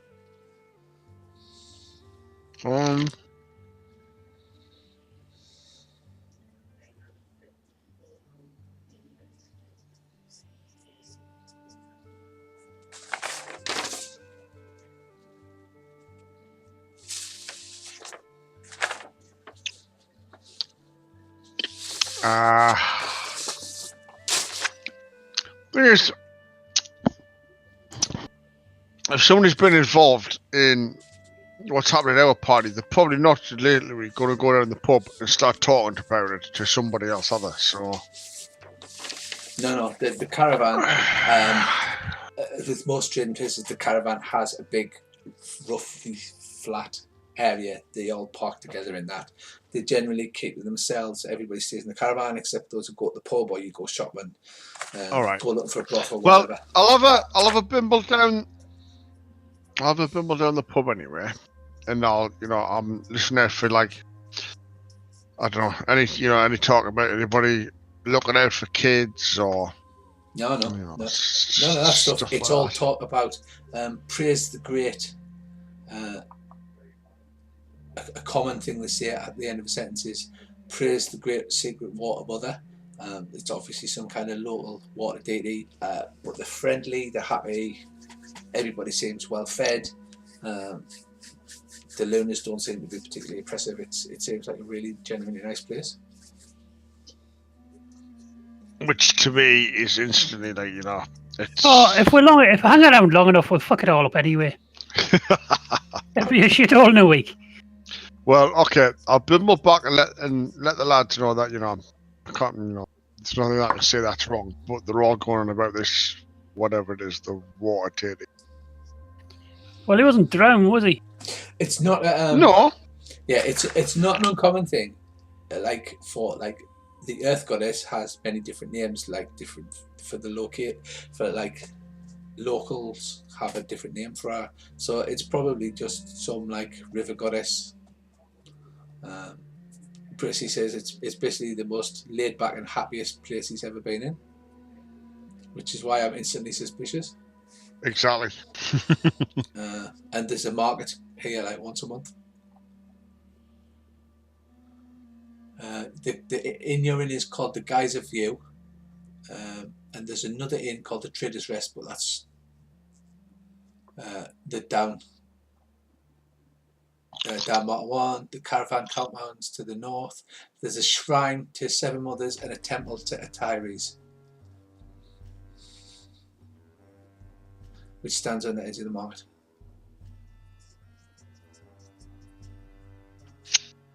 I think we should just watch our back on the next Right, so unless you do anything, that's it. It's 10:30. That's it. It's like is that murder anything to do with us, or is it unrelated, or what? It's half 10. Do you want to call it there, or do you want to push on? Or Yeah, I'm happy to push on, but it's up to you guys. I'd have to be Right. up relatively early tomorrow. You do have to be up. Yes. Yeah, so do I, to be honest. Yeah, we should probably cut it there and then right, we'll pick cut. up again in a couple of We'll weeks. cut it there. We'll just do last. So I'll just do the last two little things. You wake up the next morning and gasp, "There's been another murder!" And then it's like credits roll. Oh, no. Uh, Is it one of us? No, it's one of the baboons. I mean, that'll be the best way for a GM to One of kill the character, Lunars! is just the the baboons. Oh, not the baboons. Ah. What would be the best way for the GM? to kill off a character, like a player roll the character, credits. just to wake up Dum, dead dum. and the dead. I do. No rolls, no nothing. No. You dead. Ryan, I don't want to put you on the edge, but the PCs are actually on the victim table. Awesome. No, but there would be some sort of. I imagine there would be some sort of like. At least the player who dies would know before the credits roll. Right, so the credits roll, right, and then there's a post-credit sequence, and it's in the distant future, and there's a great galley, a ship, and it's loaded with bronze armor and bronze statues of horses and bronze masks and bronze helmets and armor and weapons, and the mechanism in the box that you saw is in the ship. There's a great storm, and you just see the ship disappearing over the edge of Magestus Pool, and it disappears down and then disappears out of sight. It reappears on Earth in the middle of a gigantic 3D storm at the Greek island of Antikythera, where the ship is wrecked, and the ship is wrecked and sinks to the bottom. The storm covers it up with silt and sand, where it's discovered after a storm in the spring of 1900 by 3 divers on Earth. I once wrote an entire campaign for the Morrow Project based around what would have happened if the Antikythera device wasn't lost at sea.